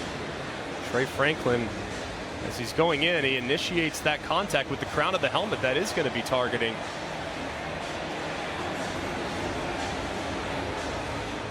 Matt Austin, what say you? I agree with Greg 100%. He lowers his head, comes in, attacks with force, crown of the helmet right to basically to the helmet. So yes, I think this is going to be targeting. So good pickup by Mike Shepard in the replay booth. And Franklin likely gone for the rest of this one. Further review, personal foul, targeting, number 28, kicking team, 15-yard penalty from the end of the run. Automatic first down, number 28 is disqualified for the remainder of the game. He's a backup defensive back, but he plays significant snaps on defense, and as you just saw, he's a special teams player as well. Another thing that's significant about that now, I mean, Miami with the ball near midfield. You can heave it. And Van Dyke could get it to the end zone, I would think, from here. 62, 63 yards in the air, and of course, big thing is the protection. Do you have enough time to hold up to allow the receivers to run 60 yards downfield, 54 yards downfield or so? Well, they're only going to rush 3. Louisville playing without Jarvis Brownlee, who has been a starting cornerback for most of the year, but battling foot and ankle injuries in recent weeks. He's not dressed today. So they are thin now in the secondary. Van Dyke gets it down to the end zone, batted down incomplete on what should be the last play of the half. There are no flags. And it's halftime. And Van Dyke limping toward the Miami locker room. He went 11 for 17 in the first half for 141 and a touchdown. Jack Plummer 16 for 25, 152, 2 TDs, 1 interception. Here's Molly. Coach, what's your reaction to that targeting call on Trey Franklin? Well, I mean, we can't do that. So it's a 15-yard penalty, and we got to just sharpen things up. You know, we're playing a good football team. We're hanging in there, but we got to play better. How concerning are your issues in the kicking game? Well, it's very concerning. You know, it's not like Brock. I think it's all mental right now. Just got to relax. You've got to relax. Trust it. You know, kick it high, kick through it. Don't overthink it. And right now, you just got to come back and play well the second half. All right, thank you, Coach. Guys. At the half, Miami 21, Louisville 20. We'll send you to the studio for the Capital One halftime report after this message and a word from our ABC stations. To ESPN's Afternoon College Football Saturday on ABC, presented by Dayquil. This is the ACC on ESPN, and a very important game in the ACC. If Louisville is victorious, the Cardinals will wrap up second place in the conference standings and play Florida State in the title game. But right now, down by a point, Craig McElroy, in large part due to some mistakes. Yeah, interception thrown by Plummer. Bad throw, bad decision that led to a Restrepo touchdown. A couple errant throws in the red zone then led to this field goal attempt, which sailed a little bit to the wide right. And then a low kick resulted in a missed extra point there at the end of the half. So they've had several self-inflicted mistakes that have led to this early deficit. Yeah, and Jeff Brom was asked about it by Molly on the way off the field, concerned about the kicking game. He should. They had a problem with the snap last game against Virginia, never got a kick off. Travelstead missed one left, then he pushes one right today, then a low one. You know, when the misses are all over the place, as we know from golf, then it's all really too well, in your I'm head. afraid. All too well. But I do think they're running the ball pretty well. They need to get back to doing that. Plummer, for the most part, has been okay. He hasn't been great. I think they had a good plan early, and then Miami kind of figured it out a bit. But they had a nice answer at the end of half where they stole some points, and now they get the ball coming out in the second to see what adjustments they've made. Short kickoff by Andy Borregales was fielded on the run by Isaac Garendo. And good starting field position for Louisville after a 20-yard return. They'll begin at the 33-yard line. Plummer 16 out of 25. He did rally back from the interception. Threw 2 touchdown passes.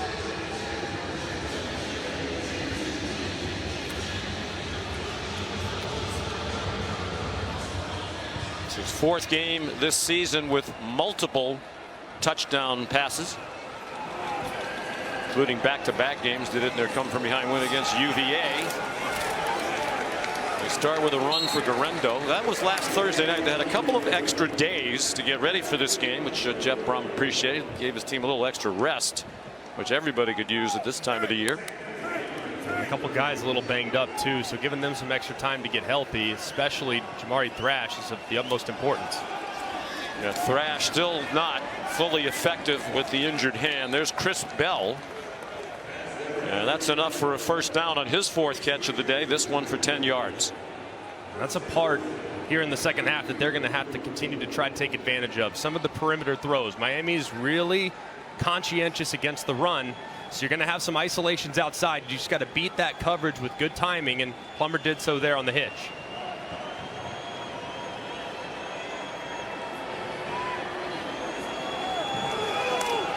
Play fake to Garendo.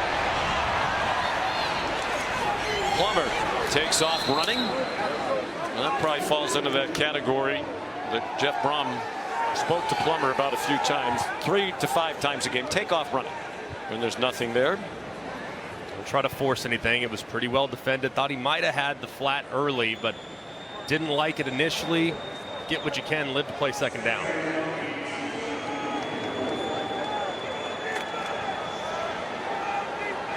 Louisville with a win would play Florida State for the championship game in the ACC. They have 1 game left after today. It's their rivalry game in state against Kentucky. Spinning away Garendo. His latest long run all the way to the 30-yard line of Miami. 26 yards for Garendo. And it looked like he was going to be stopped in the backfield. Branson Dean was in there. The Saint was in there as well. Kind of spun out of it, and nobody was home. But good job breaking through those tackles in the backfield and finding some open space on the edge. Boy, he's good for double digits on just about every carry these last few games. 9 for 87 yards rushing today. Strange looking handoff there. Plummer trying to fake the run. they weren't fooled. Jacob Lichtenstein, who's changed numbers from 55 to 86. He's a 7th-year senior, which means he's a relative newcomer to college football in this day and age. Played for a while at USC. 3-yard loss on that one. And again, they're on the fringe of field goal range.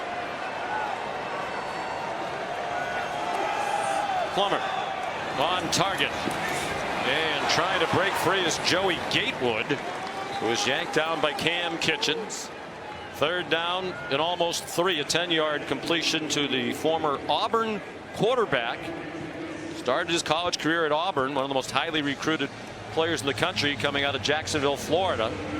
And now Louisville is 4th school. He's made a nice conversion to tight end, still learning.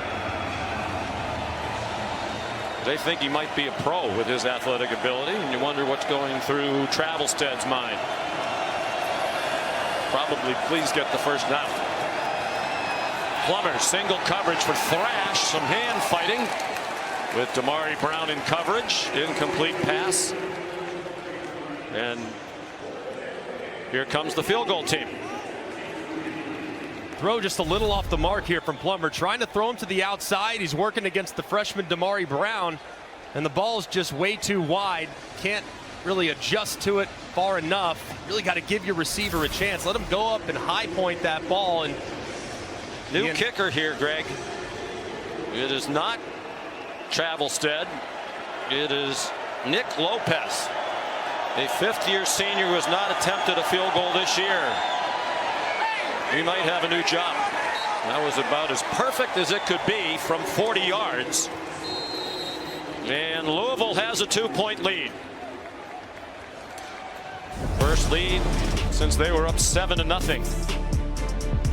Everything about the operation there was perfect.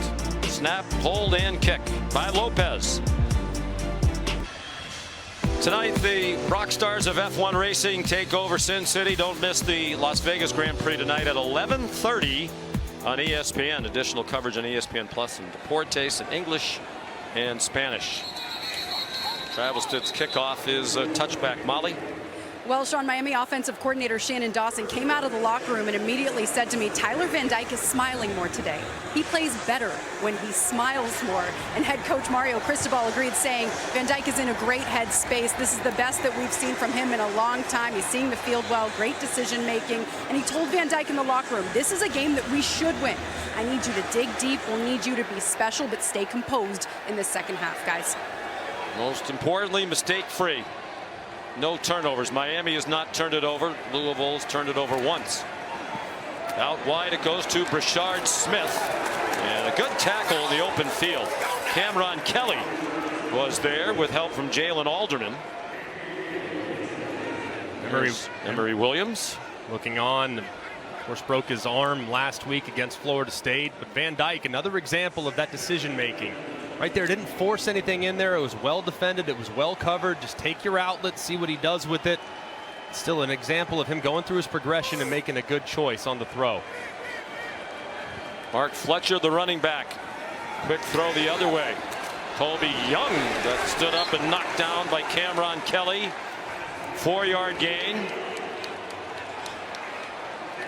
Kelly, a transfer from North Carolina, where he played in 42 games for the Tar Heels. Trying to keep his old team out of the ACC title game with a win for Louisville today. 3rd down for Miami. Really been all about Xavier Restrepo.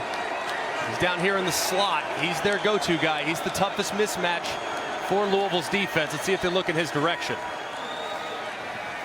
Miami 3 out of 7 on 3rd down, and down goes Van Dyke. There is a flag thrown right where he was tackled. Mason Reiger there, but he's grabbing at his head as if he knows he did something wrong. Foul, face mask. That's what he did wrong. Defense, 15-yard penalty from the previous spot, automatic first down. And that's a big problem for Louisville, because there was no way that Van Dyke was going to get away. He was surrounded. Yeah, that was just completely collapsed on the right-hand side. Maui Noah gets pushed back. Fletcher's in there as well, and Reiger goes up, grabs the face mask as he's going to the ground. Really unnecessary, and It's kind of unlucky, but a good call there by the official in all the traffic. So instead of a punt, it's a first down for Miami out to the 42-yard line. Third penalty against Louisville. Under 10 minutes to go, third quarter. Back and forth game. It's the Cardinals by 2. Big hole up the middle. Fletcher got stood up by Cameron Kelly, who's delivered a bunch of hard hits here in the third quarter. And an excellent block by the freshman tight end Riley Williams. Just goes and kicks out Stephen Herron there on the end of the line of scrimmage, and right downhill goes Fletcher, and it was a nice gain. Williams, another key component of their glittering freshman class. He was the number 2 tight end out of high school last year. True freshman's had some injuries. They tried to hit Isaiah Horton on the slant. Storm Duck, another former North Carolina Tar Heel, had the coverage. Third down and 3 in this scenario. Shannon Dawson, the offensive coordinator, very comfortable running the football. Third and medium, third and short. Usually this is normally a drop back pass type of situation, but they trust their offensive line to get it here in those kind of middling downs. Shannon Dawson, air raid disciple, coached alongside Hal Mumme and Mike Leach and his mentor Dana Holgerson.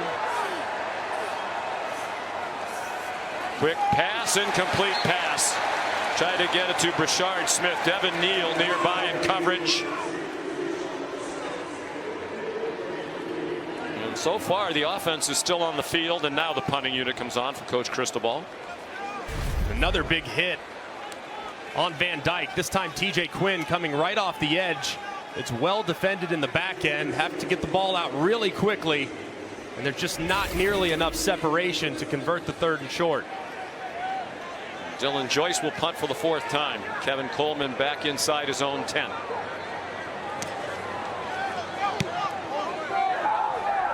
Straight up in the air. Good kick. Fair catch. 13-yard line. So Louisville, trying to get to the conference championship game for the first time, has the ball and a 2-point lead in the third quarter. College football, presented by Dayquil, is brought to you by Ram Trucks, America's best light-duty pickup for new vehicle quality. At the half, Gino Torretta's number 13 retired by the University of Miami. Heisman Trophy winner in 1992. College Football Hall of Famer, 2-time national champion, and a really nice guy. Congratulations to Gino Torretta. Well deserved. Happy for our boy Gino, man. Talked to him earlier this week. I know he's extremely honored and probably long overdue. Glad to see 13 hanging the Raptors. Did you explain your annoyance that your number has not been retired yet at Alabama? Nor will it be. National championship winning quarterback Greg McElroy. Nor should it be. Out of the pistol. Here's Garendo. Swung down after a gain of 1. So Garendo now with 11 carries and 8 for Jawar Jordan. And Garendo's been the more effective of the two, averaging almost 8 yards per carry. Still doesn't look like Jawar Jordan is running at full speed. They stick with Garendo, and he gets dropped for a loss. Like Corey Flagg, who's had a good day, the junior from Houston, Texas.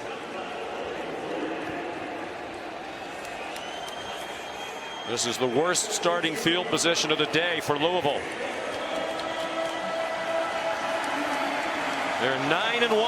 Last time they won 9 games was 2016, when they were also 9-1, led by Lamar Jackson, who wound up winning the Heisman Trophy that year. They lost their last 3 that season to finish 9-4, hoping not to duplicate that history. Here comes a blitz right up the middle. Williams didn't get Plummer, and his pump fake didn't fool anybody. He's chased out of bounds, and it'll be a quick 3-and-out. Wesley Bissate chased Plummer across the sideline. Hey, diddle diddle, 3 up the middle. If you know the name of the blitz, it's because you can't block it. Coach is trying to make sure that you remember it, and they can't. Get James Williams one-on-one, Plummer does a good job of escaping initially, but nothing there downfield. Well-timed blitz called there by the defensive coordinator, Lance Guidry. So Miami should get excellent field position with Brady Hodges on the punt, standing on his own goal line. Sun peeking through the clouds now. The entire field is in the shade. Rashard Smith got 4 more than he should have. Louisville had him right on the catch, but he escaped after a 44-yard punt. Tuesday, the next exclusive reveal of the updated college football playoff top 25 rankings. Reese and the guys break down the rankings from top to bottom. They'll get reaction from coaches in a live interview with the affable committee chair, Boo Corrigan. That's at 7 p.m. on ESPN and the ESPN app. All he wants for Christmas is a trip to the ACC title game. A lot of Louisville fans here today. Why wouldn't you come down to South Florida mid-November? From their own 45, Miami. Van Dyke got the handoff off. There goes Mark Fletcher. Can they catch him? Yes. Oh, they signaled a touchdown. Hard to tell if he went across the sideline before he reached the pylon. 55 yards if it stands. And Miami goes back on top as we look at it from the progressive pylon cam. Unbelievable effort by Fletcher. Looks like those feet are in bounds. Where's the ball? It's tough to tell. Is that left foot out just before you get goal line extended? Well, he did a tremendous job just to get to that pylon without stepping out of bounds shy of it. Replay taking a look at it.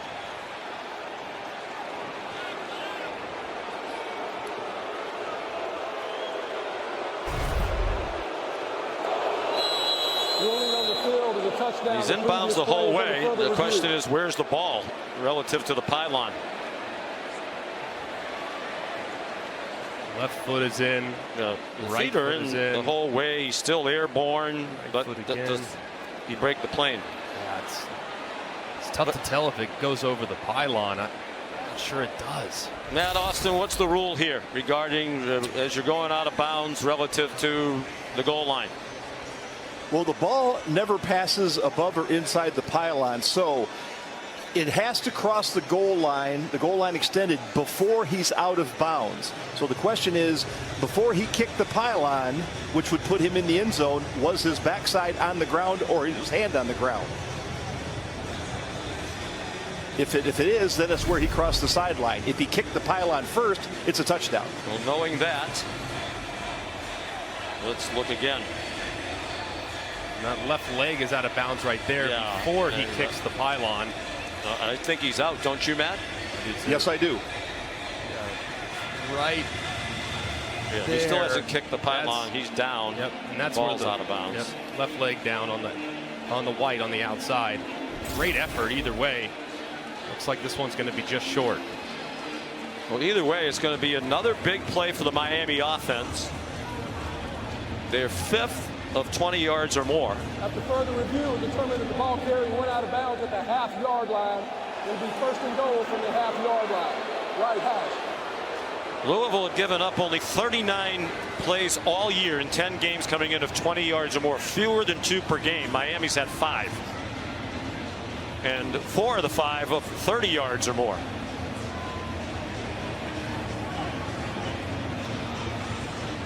So it is first and goal for Miami, officially now a 54-yard run for Mark Fletcher, who's the lone running back behind Tyler Van Dyke.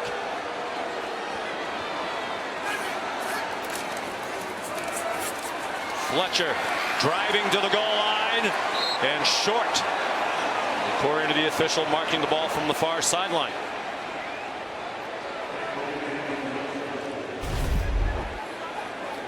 Great shot right down the line.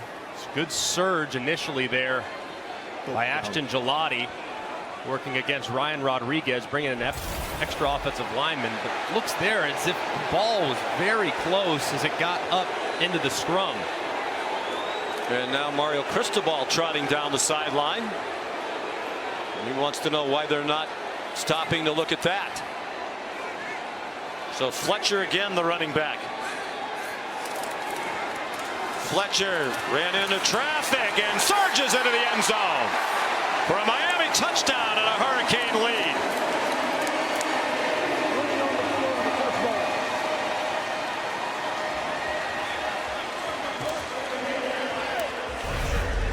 And a great second effort. You'll see Fletcher work in over the right guard for a moment, bend back left just a little bit, continues to drive his legs and eventually finds pay dirt. Nothing there initially, but overpowering Quincy Riley, the corner, into the end zone. Great run by Fletcher. Andy Borregales adds the extra point. Back and forth they go. Fletcher the touchdown, his second of the day.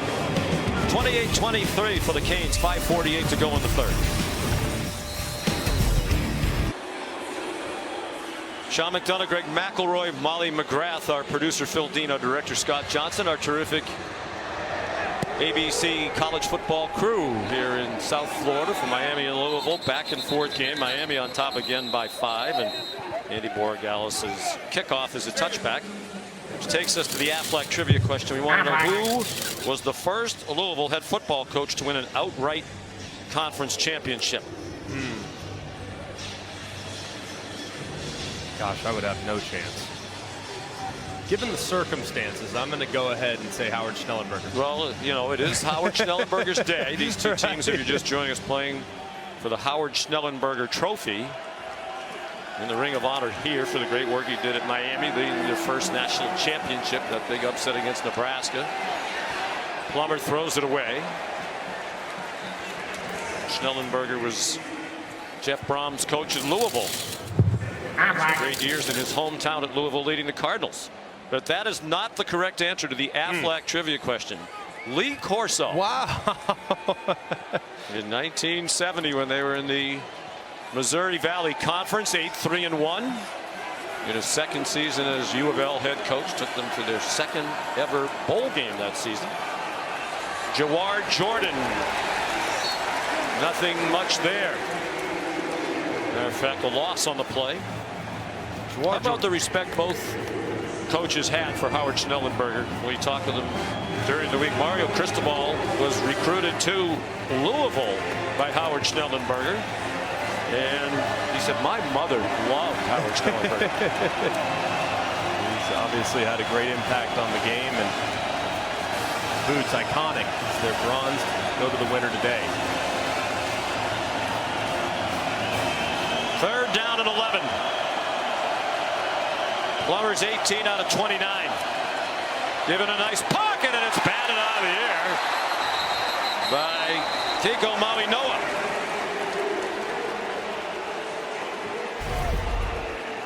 And a great job by Kiko Maui-Noa, too. His eyes are on Plummer the entire time, deciding whether or not he's going to pressure or drop back. He has that freedom in that defensive line to be able to trigger if he likes it, but nothing was there. The protection was sound. He decides to drop back and makes a play and breaks up the third down attempt. 2 straight 3-and-outs for Louisville on offense. Brashard Smith back for the punt.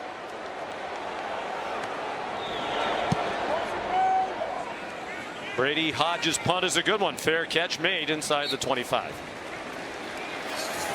53-yard boot. Let's check in with Molly McGrath. Well, Sean, Miami's athletic training staff has been tending to Tyler Van Dyke. He's had a heating pad on his left inner thigh, and we mentioned he has a rare right leg injury as well, where the muscle and fat has detached from the skin, causing swelling in his leg. So his lower body is taking a beating and bothering him today, Sean. Battling through it. Clearly still hobbled.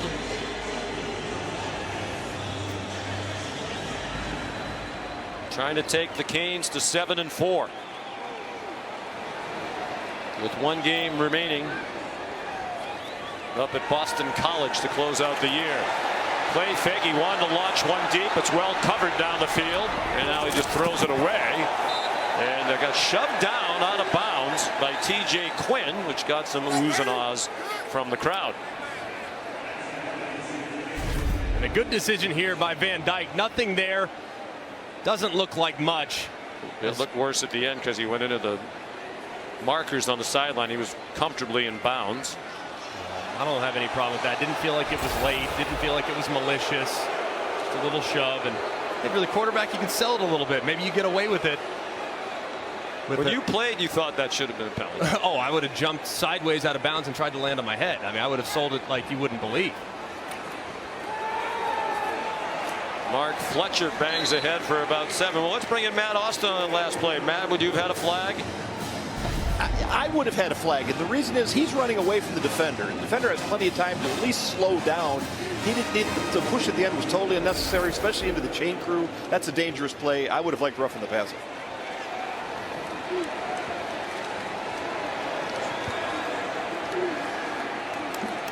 I'm with Matt. Sorry. Although I admire the fact that you don't think every little touch of a quarterback should be penalized. Fletcher's over 100 yards rushing now. Now he's up and along the sideline. Another big play. He's had 2 runs of more than 20 yards. And that pass play gets them across midfield after a 25-yard gain. And this is a great little rub action here offensively. You're going to see a pick. That's what it is. Cover 2 man. Oh boy. Slot receiver goes in. Riley Williams cleans it up a little bit. And Fletcher's out the gate on the wheel.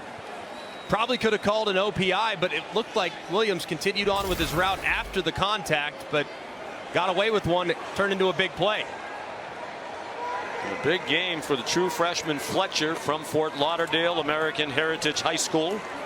He gets a breather, and Donald Chaney got dropped by Jalen Alderman, the linebacker. Thing on those rubs and picks. Defense calls them picks. Offense calls them rubs. Is you have to continue on attempting to run the route. It happens all the time.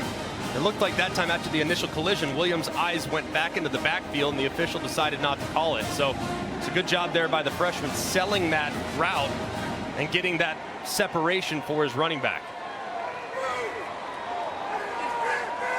2nd and 10.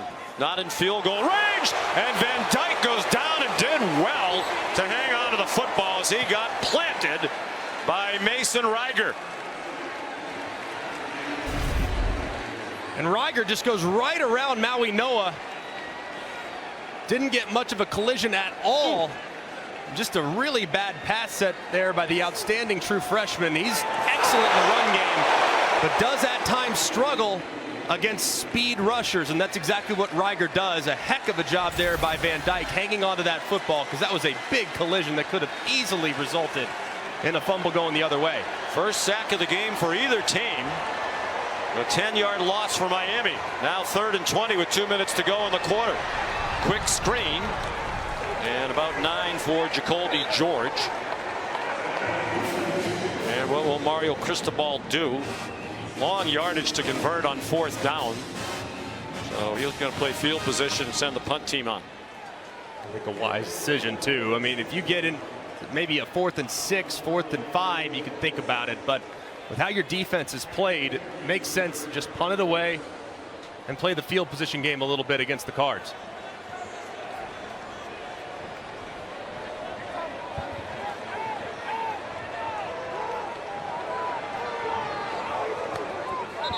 There's a flag before the punt by Dylan Joyce.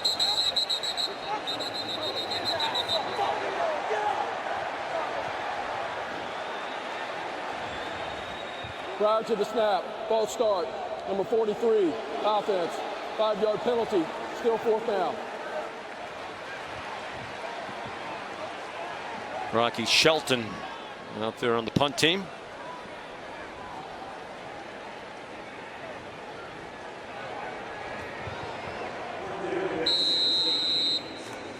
So it's 4th and 17.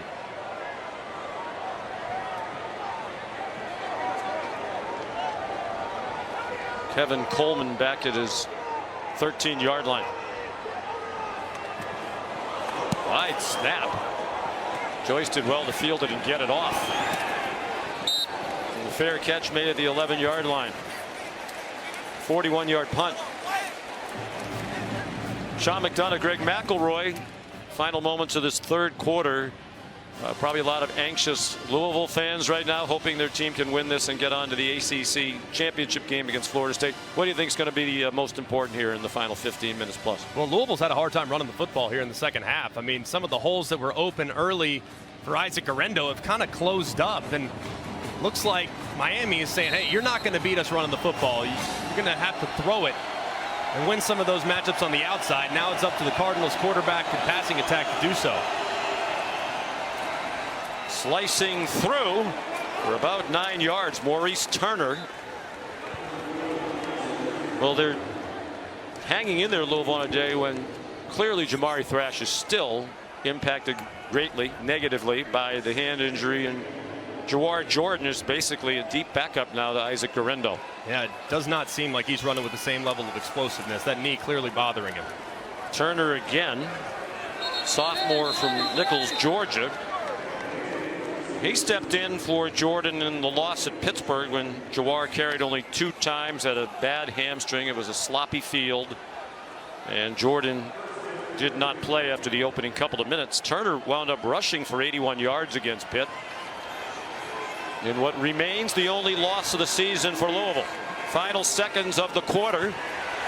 Looked like they wanted to run an option, and Reuben Baines said, no, you're not. Jack Plummer dumped. Fletcher, a star for Coach Cristobal. Our coverage on ABC will return after this message and a word from our ABC station. Quarterback Jack Plummer, what do you need to see from him in this final quarter to win you this game? Well, we got to play tougher. I think we just got to, we're losing some confidence right now. We just got to believe in ourselves. We got to play physical. We got to execute. We got to come out and we got to fight this last quarter. All right, thank you, Coach. They animatedly told Plummer to pitch the ball on that last play. It was designed to be an option. Second down, 10, opening play of the fourth quarter. Miami by 5. Each team has had the lead. Here's a reverse to Jimmy Callaway. Wow. Well, to stay on his feet as long as he did. Got to the 31. A gain of 6. They'll need 4 more. Continuing to take advantage of some of the aggressiveness from Miami's defense. They haven't really done as much misdirection here in this half. They had success with that in the first half, but need to get back to it too and take advantage of those speedy linebackers that are flowing over the top. Third down and 4. Maurice Turner, the running back, shifted to the right of Plummer. 4 out of 10 and third down. Thrash is in the game. Hasn't been effective with the injured hand, so they dump it off instead to another tight end for a first down. It's Josh Lifson with just his 6th catch of the year. And rinse and repeat. It's been over and over and over again for both teams. Heavy man coverage tendencies for both defense on third down, especially in this line to gain. They go with the little mesh concept, and Lifson's out the back door. The nice easy pitch and catch, and a nice run after catch too to convert on third down. Well, the tight ends have not been a part of their offense at all prior to today. The Kariski 4 catches and a touchdown. Gatewood had a catch for 11 yards. Now a catch by Lifson. Damari Brown, the big blow to Maurice Turner. Whew, what a collision. A little corner cat off the left side. Nobody sees Brown. And he goes in and just hammers Maurice Turner right in the backfield. Callaway trying to get a piece of him, but just no chance. Well-timed corner blitz call by Lance Guidry, the defensive coordinator. True freshman from Plantation, Florida. Another one out of American Heritage High School. He was a 4-star recruit, number 112 in the ESPN top 300. They fake the pitch. They have a man wide open again. It's Gatewood. His 2nd catch. They continue to throw to tight ends. 6 catches this year for Gatewood, 2 of them today. And just a bust in coverage here by Miami. They're in man coverage, and Basaint goes and comes up to take the running back. Nobody goes with Gatewood on the wheel, and it's an easy catch for the converted quarterback. For 22 yards. 12.5 to go. Plummer throws in a single coverage, and Thrash couldn't make an over-the-shoulder catch. But Jaden Davis, the primary cover man, the transfer from Oklahoma. Pretty good throw there by Jack Plummer. You see he's getting away with a bit of a hold as Jaden Davis has a handful of jersey. Ball's thrown away, and that's one that you would think that if Thrash were at 100%, he would be able to reel that in, but that hand clearly bothering him. Yeah, it looked like it went right off both hands.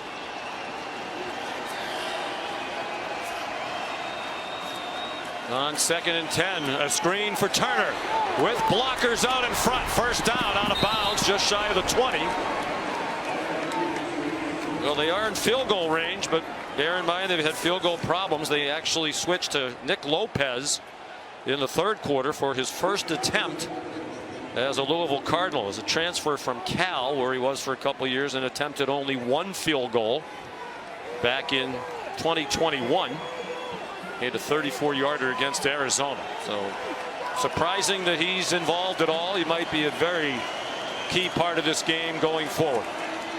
13-yard gain on the screen to Turner. Plummer ran away from pressure, throws on the run, another catch. Gatewood.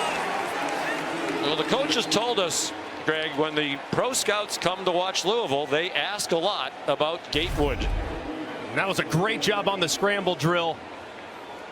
Plummer buys a little time. It was not well protected at all. He had some leakage, and Gatewood on the over route. Perfect throw. And 1st and 10 inside the 5-yard line. Evan Conley comes in running situations. Senior from Marietta, Georgia. Hasn't thrown a pass this year. Run 4 times. That's why he's in there, and he scores. Evan Conley, his first touchdown of the season. And they should go for 2 here.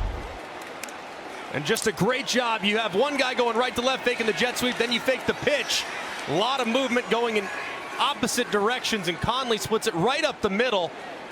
Makes a guy miss and lunges forward. Does look like both knees are up as he crosses the plane. That was a heck of an effort by their Wildcat quarterback.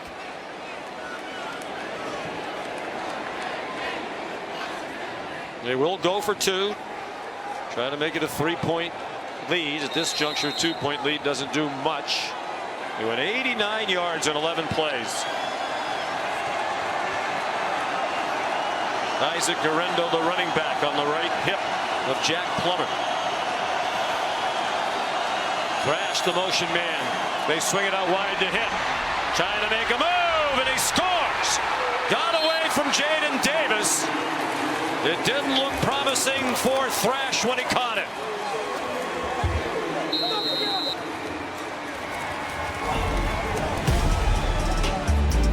Louisville back on top. Terrific effort by Thrash, using that injured left hand for the stiff arm. Evan Conley's first rushing touchdown since 2019 has given Louisville the lead as they try to come back in the second half for the 4th time this year. Trend that they established in the opener. They're down by 15 against Georgia Tech at the half and rallied. Kickoff's a touchback. Here's Kevin. Sean, Michigan had not given up a score in the 3rd quarter. This is the 2nd one to Maryland today. Talia Tagovailoa to Caden Prather. He'll take it to the 1. No doubt. Really good job of stacking the cornerback on your back, Kevin. The receiver making a nice catch. Good throw also. And then you'll love this play. Oh, yeah. The brotherly shove or the turpentine push, whatever you want to call it. Oh, Terps push right there. I like that right now. 29-24 Michigan. Hey, what's that? What bell is that? The victory bell, baby. The Battle of L.A. We'll I know my geography. Caleb Williams coming your way. USC, UCLA after our game in South Florida. Sean? And these 2 teams playing for a new trophy, the Howard Schnellenberger Trophy, debuting this year. As these 2 schools meet for the 16th time. Mark Fletcher with Miami now trailing ahead for about 8. There it is. Good looking trophy. The boots. Actual pair of boots from Coach Schnellenberger with a bronzed. There's a lot of fans of Coach Schnellenberger back in Louisville and here who believe he should be in the College Football Hall of Fame. I believe they have the minimum standard. You have to have won 60% of your games. And like Johnny Majors isn't in as a coach for that reason. Howard Schnellenberger took over Miami when it was way down, Louisville when it was down, started the program at FAU. Here's Fletcher out of bounds at the 50-yard line. A great job in the open field against Cameron Kelly. Makes a guy miss in the backfield, makes Kelly miss, and gets to the edge again. So what, Fletcher is going to be a heck of a back here in the years to come. Just a true freshman, 6'2", 225, but with great lateral agility for a guy that's that tall. Career high today now with 129 after that 18-yard rush. The previous was 115 2 weeks ago in their loss at NC State. Donald Chaney trying to turn the corner, and he gets taken down for a loss by Desmond Tell.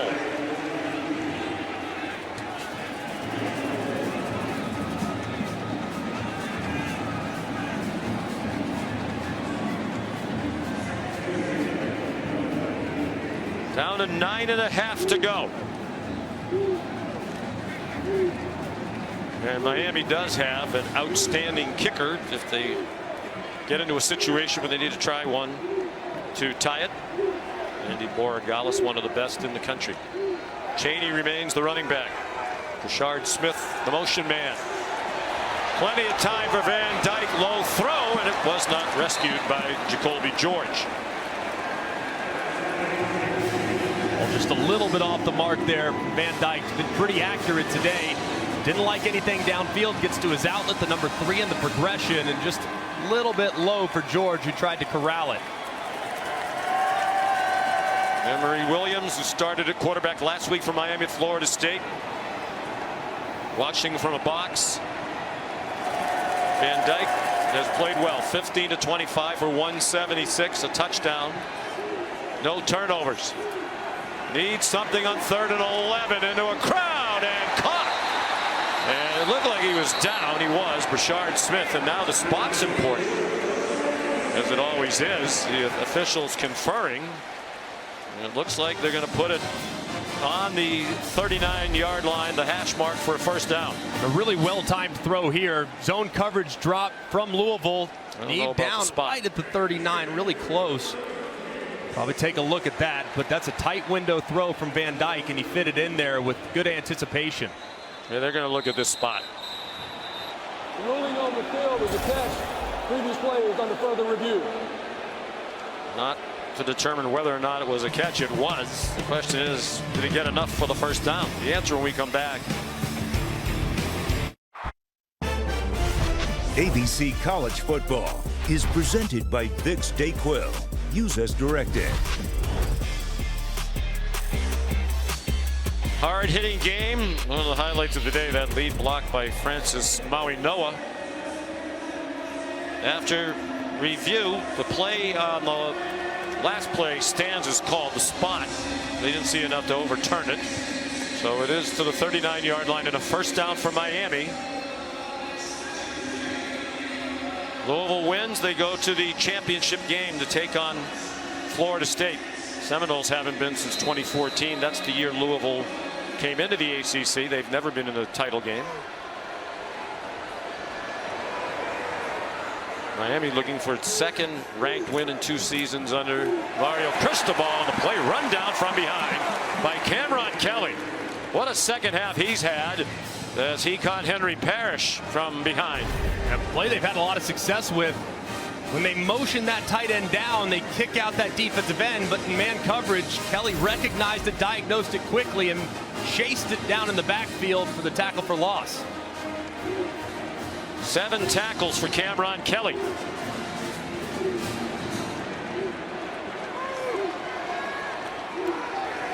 They're right on the verge of field goal range here for Borregales. And now they're a lot closer. Restrepo, another catch. First down to the 28-yard line. Nice decisive throw there from Tyler Van Dyke. Knows exactly where they need to go. Zone coverage, they split in the middle. Restrepo's right there over the ball. He throws a strike between two defenders for a nice conversion. Borregales getting ready. We talked to Mario Cristobal yesterday about Tyler Van Dyke. He said he's going to play football for a long time. So we asked him, well, do you think he's a pro? He said, I know he's a pro. Despite the difficulties in the second half of the year. Quick screen. And Colby Young couldn't get away. Well defended by Louisville for a 1-yard loss. Devin Neal leading the way. The transfer from Baylor. Who's seen a lot of action at safety this year. That was a great play by Devin Neal. All-out pressure called by defensive coordinator Ron English. He peeled off his guy and beat the offensive lineman to the spot to drop Young for a loss. Ron English, former head coach at Eastern Michigan. Got fired there, was out of football for 2 years. And really allowed him to take stock of his life. He sends a blitz and it forces a throwaway by Van Dyke. Duck storming toward the quarterback.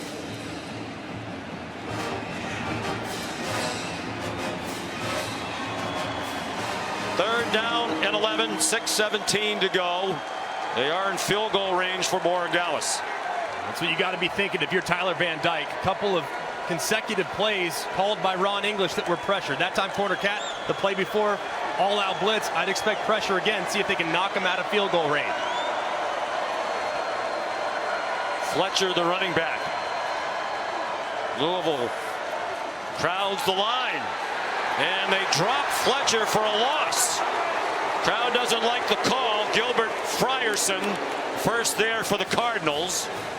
And they're still in field goal range for the big leg of Borregales. Frierson just working right over the middle. They see it. They can't split it. Center blocks to the right. He's untouched. Goes right to the backfield and drops it for a loss.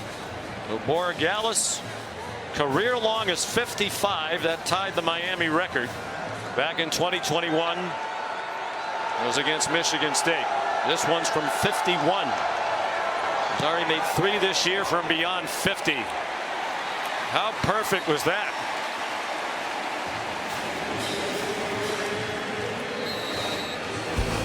Made 4 field goals of 50 plus now. The junior from Miami, Florida. We're tied at 31 with 5:34 to go. Back in Miami Gardens, Florida, the U tied up with Louisville 31 the pace. Third tie of this game. There have been 4 lead changes. And Eddie Borregales will kick off. Isaac Garendo back deep.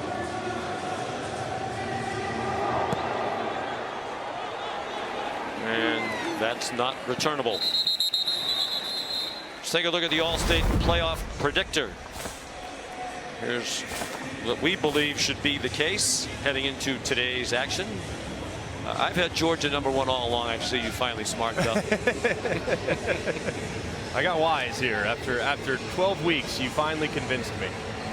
Michigan scuffling a bit today with Maryland. Florida State should have an easy go over. They have North Alabama. Of course, Washington, the big one tonight. That could help boost their resume at Oregon State. ABC primetime action tonight. Plummer roll to his right, throws back across, and it's Nate Kariski. Where the tight end's a non-factor for so much of the year for Louisville. Been huge today. That's 5 catches for Kariski. Yeah, and they kind of lose track of him a little bit. Booted the quarterback just a hair, sneak him out the back door, and nice gain. Garendo up the middle. Kariski, Gatewood, and Lifson had combined for 16 catches the entire season. Coming into today, they have 9 today, and if you add in the catch by the offensive lineman Javonte Sylvester, his first career catch came into the heavy package and caught a touchdown pass. They'll kind of credit that to the tight end group. Absolutely, and tight ends have given Miami some fits this year. You think back to what Brenningstool did against him, Clemson's tight end, Jaheim Bell last week. So trend continues today. 2nd and 6, 4.5 to go. And a wide open receiver. It's Kevin Coleman trying to make a move on Kitchens. And he did. Touchdown Louisville. 58 yards.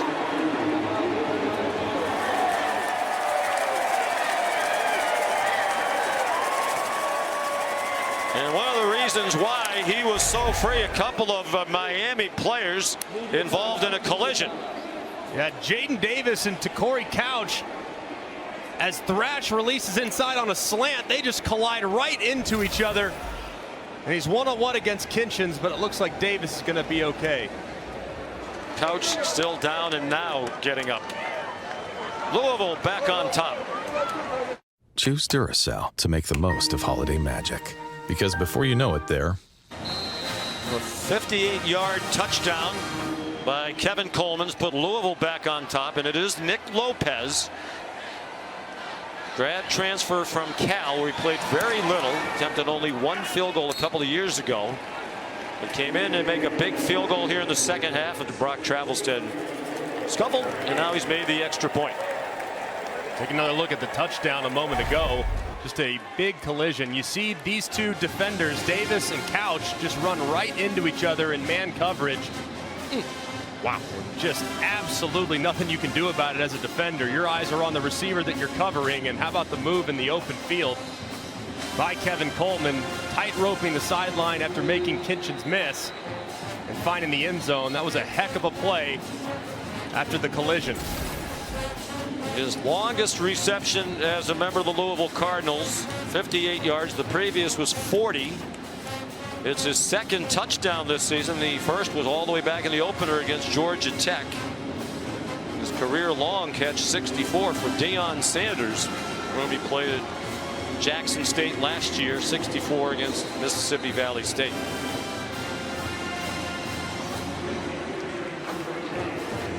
So here's Travelstead, still the kickoff man. But lost the place kicking job for the time being after missing a short field goal and having a low extra point blocked, on top of some difficulties in recent weeks. Rashard Smith trying to go the width of the field, and he almost did. Tackled from behind at the 22 where he had some room. 22-yard return. Gilbert Frierson made a big tackle.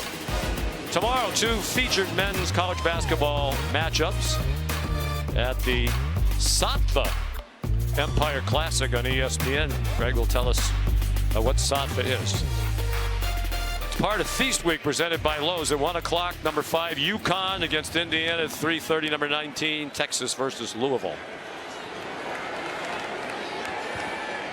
Well, we're waiting. I've been told Mattress Company. Yes, a great one, I'm sure. Here's Van Dyke. Deep. Restrepo's behind the defense. How can that happen at this juncture? Devin Neal got over to make the tackle, but it's 48 for Miami on the long completion to Restrepo. And just a great job by Tyler Van Dyke, buying a little time in the pocket. Does not get off his spot very often. That time on the move, throws a perfect pass to Restrepo, who gets behind the defense and makes a big play.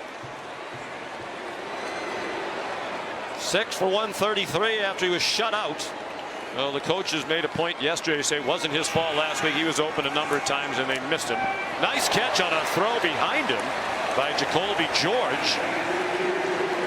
Jalen Alderman took him to the grass. Heck of a catch here by George. Ball's a little bit behind, but reaches back with that left hand and pulls it in.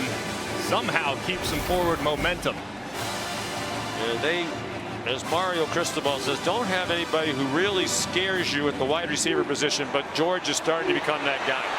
Van Dyke in trouble. Throws down the sideline, threw it away over the head of Fletcher.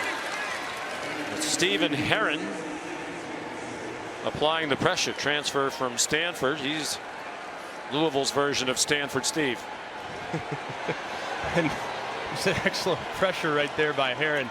But a big third down here for Miami. Probably going to look in the direction of Restrepo. He's been the go-to guy today. He's been their most reliable target all season long on third down situations. The last couple trips down here, it's been pressure that's been called by Ron English. That's what I'm anticipating. So I want to find a quick target for my slot receiver, Restrepo. Probably 4 down territory as well. A little late to kick a field goal, down by 7. Van Dyke throws, caught, first down. Rashard Smith with tight coverage from Quincy Riley. And you never call Riley's name because nobody ever makes a catch near him, but Smith made a big one. Trying to get Restrepo initially against man. He loses, forces Van Dyke to buy a little time. A great job of uncovering there late for the conversion. Now does Jeff Brom start to think about some timeouts to preserve some clock. The first charge timeout of the half, 30-second timeout.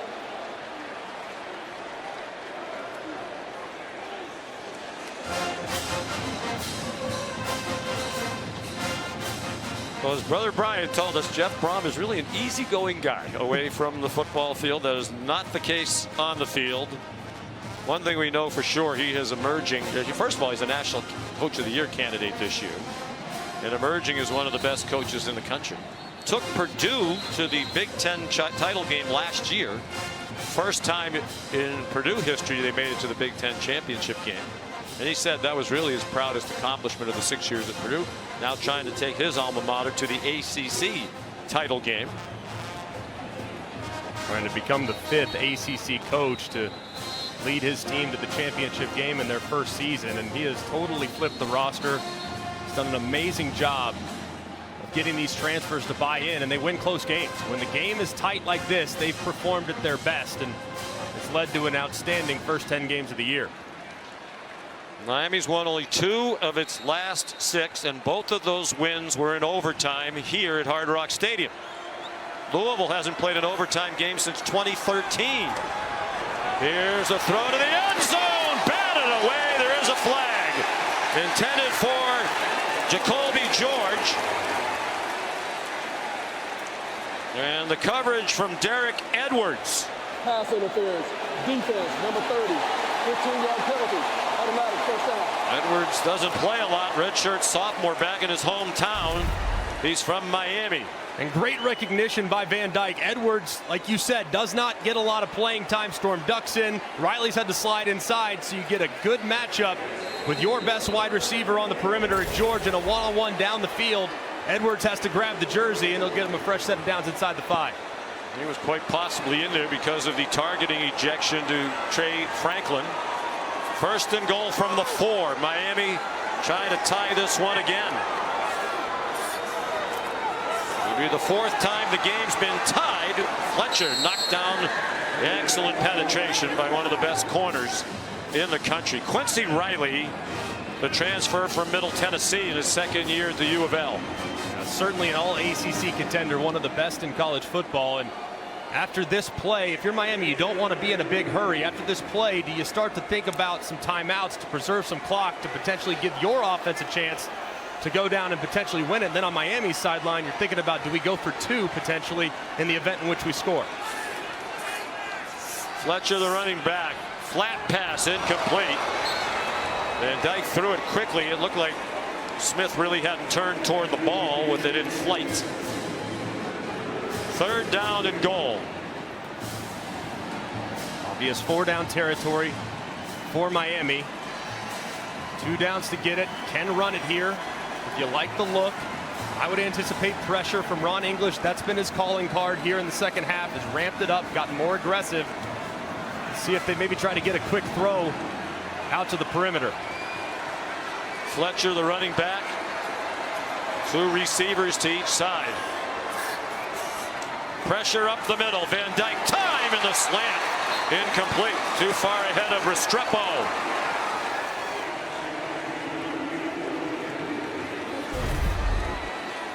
Trying to get Restrepo against outside leverage, but that free safety immediately knew, hey, I got to help with number 7. He's the go-to guy.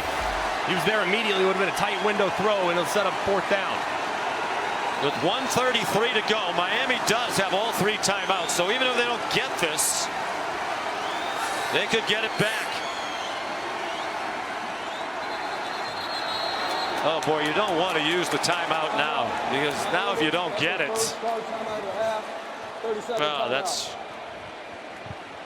not what Miami wanted to do. But then again, on 4th and goal, you better make sure you get it right. Shannon Dawson with the call.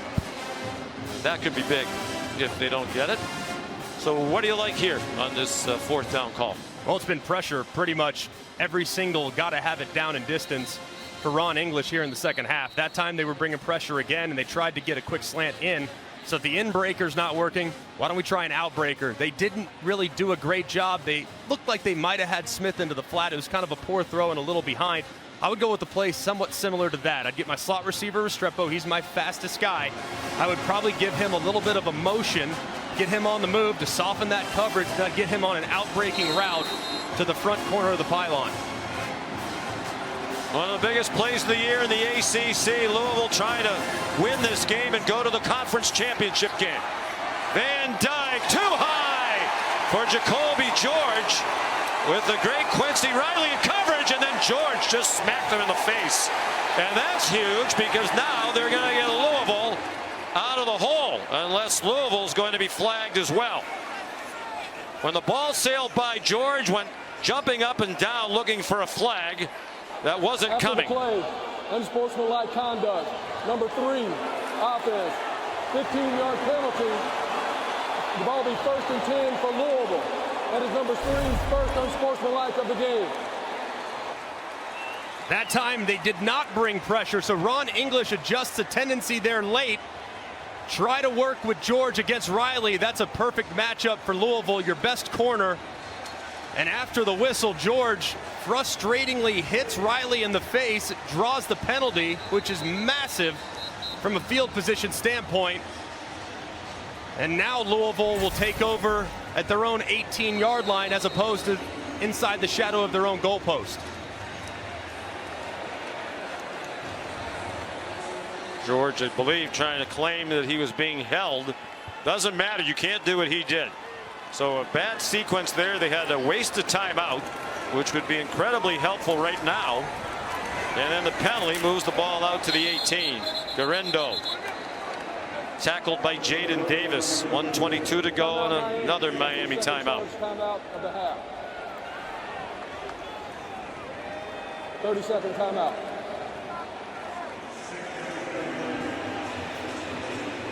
Well, let's take another look at it and see if Jacoby George has a point. Was he being held by the jersey? Well, they were trying to get Restrepo on the outbreaker.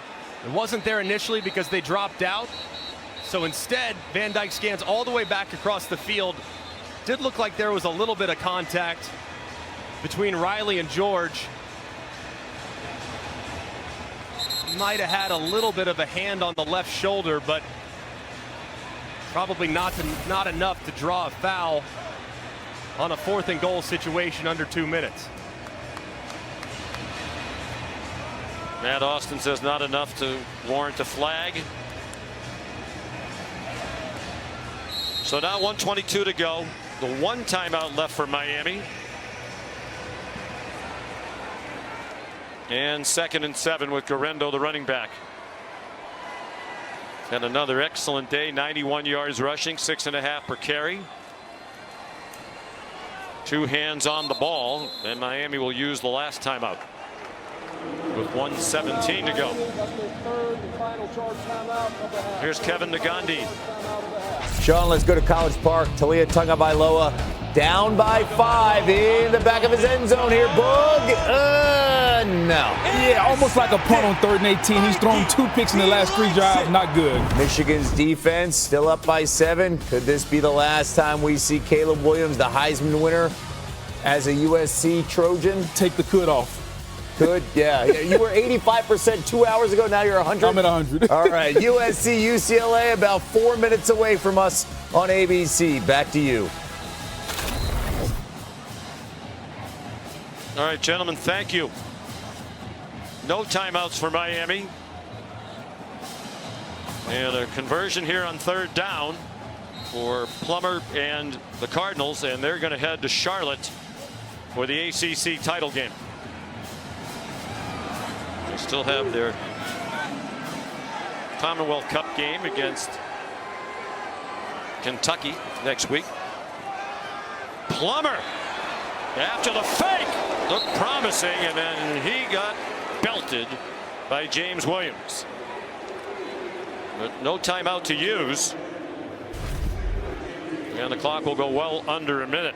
And just a massive collision there between Plummer as Williams delivers a big shot. It's going to drop him a couple yards short of the line to gain, and Jeff Brom will let this clock tick all the way down. Miami did him a big favor when they used that timeout before the 4th down play on the goal line, so they can take it down another 10 seconds, use the timeout, and make sure they get the punt off. About the only hope you have is to come after this punt and try to block it, because to go the distance in about 20 seconds is highly unlikely. So I would expect an aggressive punt block scheme here from the Hurricanes.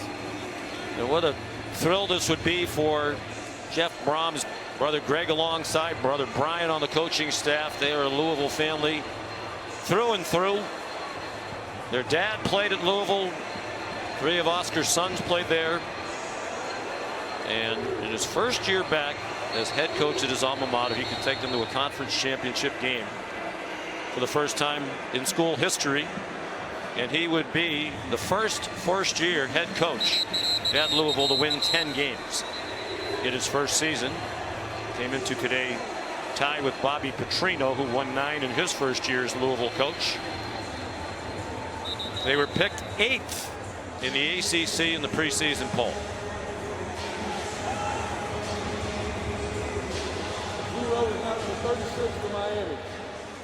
And not in any way to diminish what they're doing, but there are some around the league who said, well, they didn't play Florida State, Clemson, and North Carolina, which might be the 3 best teams in the league, certainly 3 of the very best. But hey, you play who's on your schedule,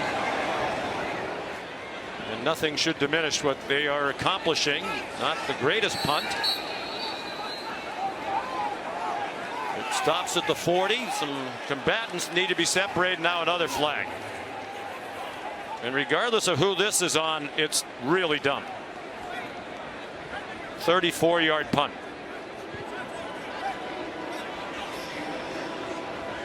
There's a big difference for Miami having to go 60 yards rather than having to go 75. And obviously the last thing Louisville wants to do, 19 seconds away from the conference championship game, is make it easier for Miami to get a tying score.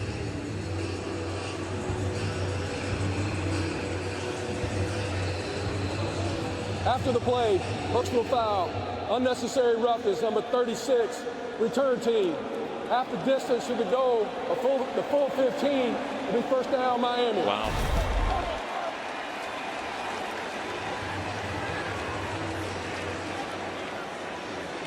Push there from Hutchinson. And then Rashard Smith wasn't involved. I mean, they're always going to get the second guy too, so he goes over, engages for no reason whatsoever, and the back judge is right there. And was he watching a moment ago with what happened with Jacoby George?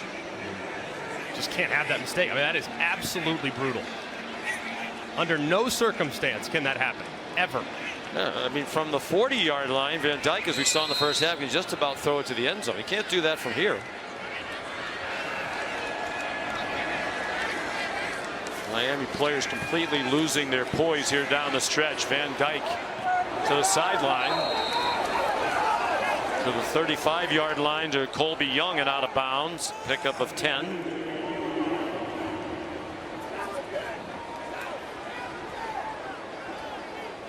Louisville hasn't won 10 games in a season since 2013, when they went 12-1 under Charlie Strong.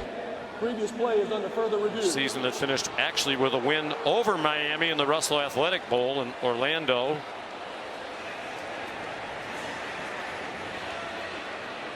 Trying to determine if Colby Young was in bounds when he secured that catch. It looked like the left foot was in, but is the right foot down simultaneously out of bounds?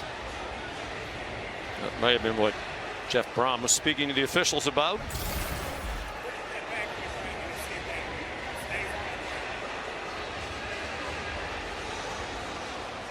"52 years old, Jeff Brom, entering this year.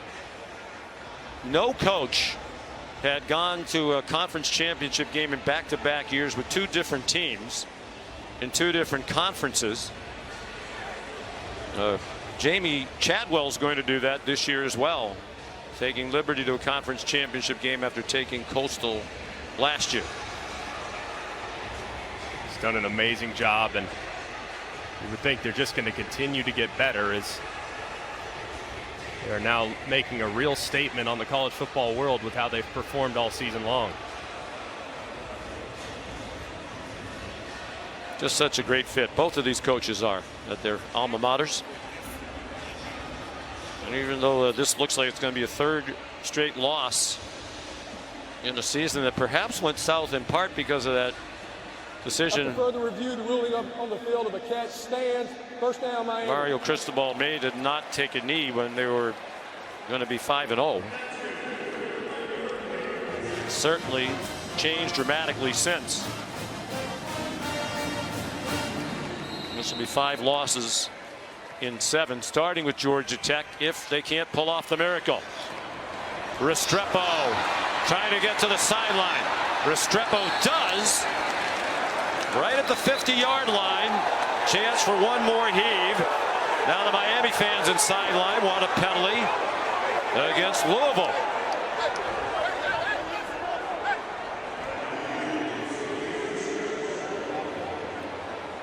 Restrepo's 7th catch for 148.